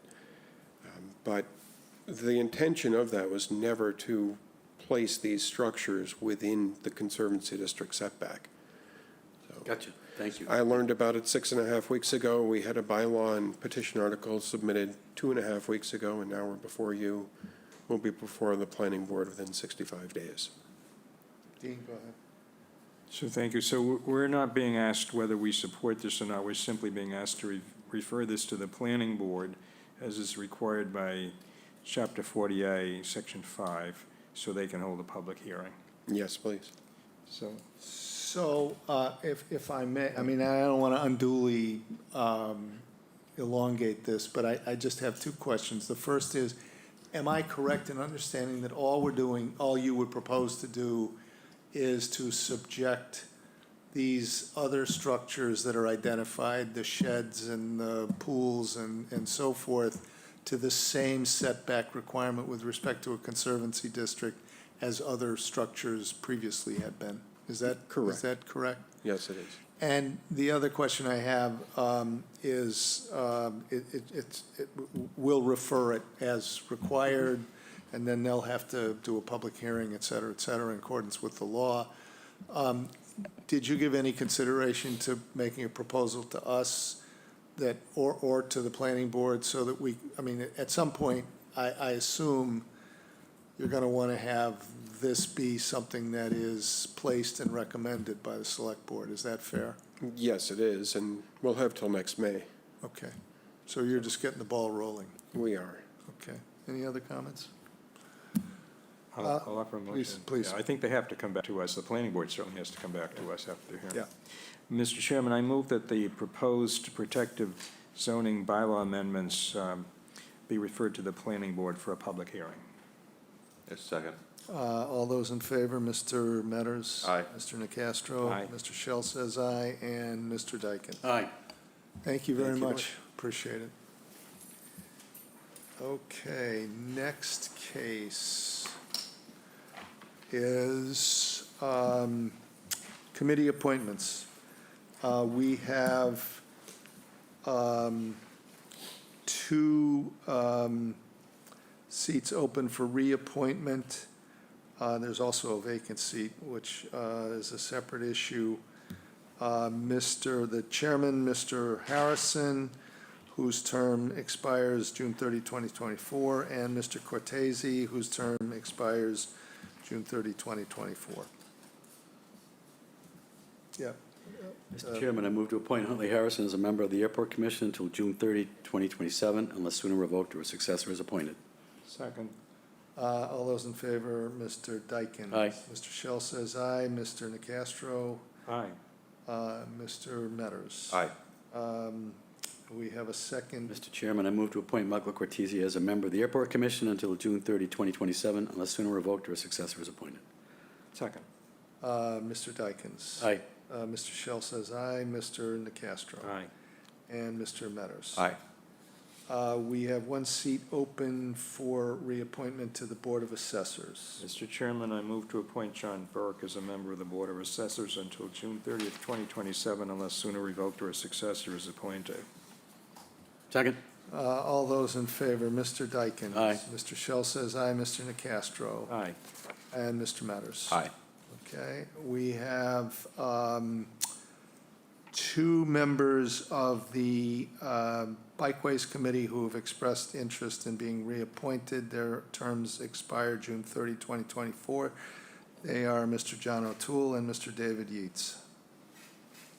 Mr. Chairman, I move to appoint John O'Toole as a member of the Bikeways Committee until June 30, 2027, unless sooner revoked or a successor is appointed. Second. All those in favor, Mr. Dyken? Aye.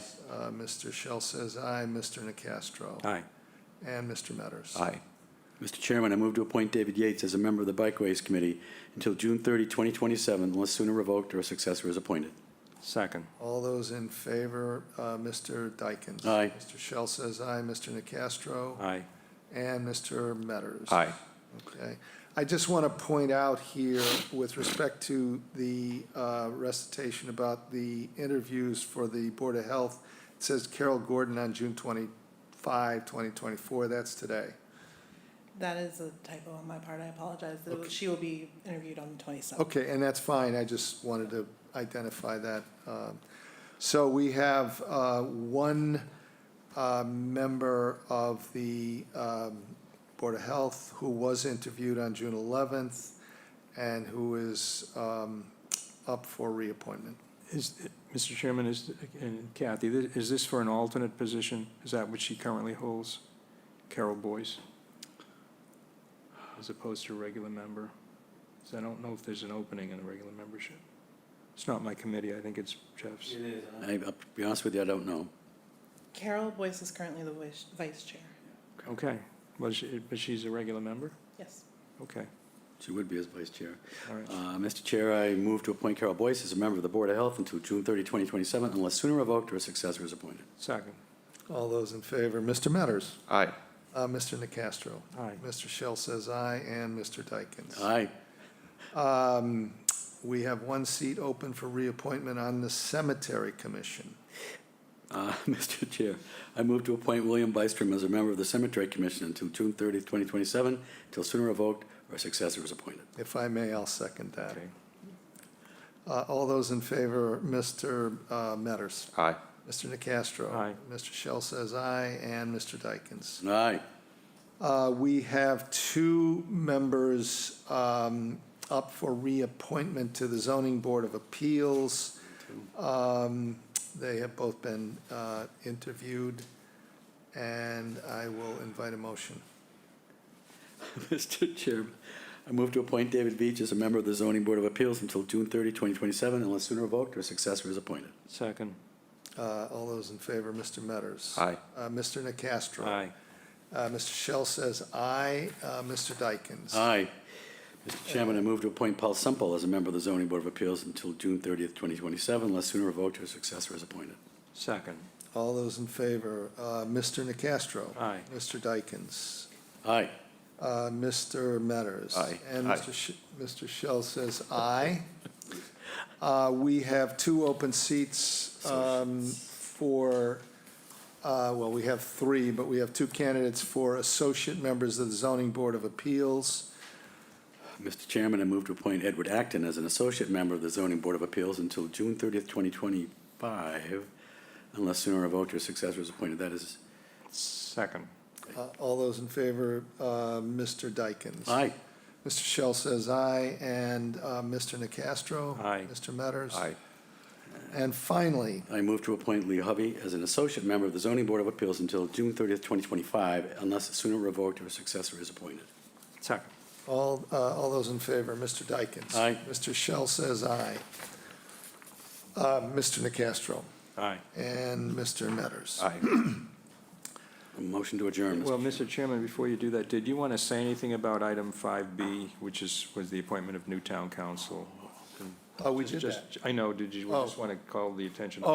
We can announce it, yes. We can announce that at our meeting on Saturday, at the conclusion of that meeting, the board voted unanimously to appoint Mead, Tallerman, and Costa LLC as town council, and we directed the town manager to work out the engagement arrangements with them. Thank you, Mr. Chair, and Jay Talaman and I are meeting tomorrow. Okay, good. Thank you for that, Sure. Dean. Move to adjourn. Second. All those in favor, Mr. Castro. Aye. Mr. Metters. Aye. Mr. Dykens. Aye. And Mr. Shell says aye. Good night, Chatham. It is 7:54.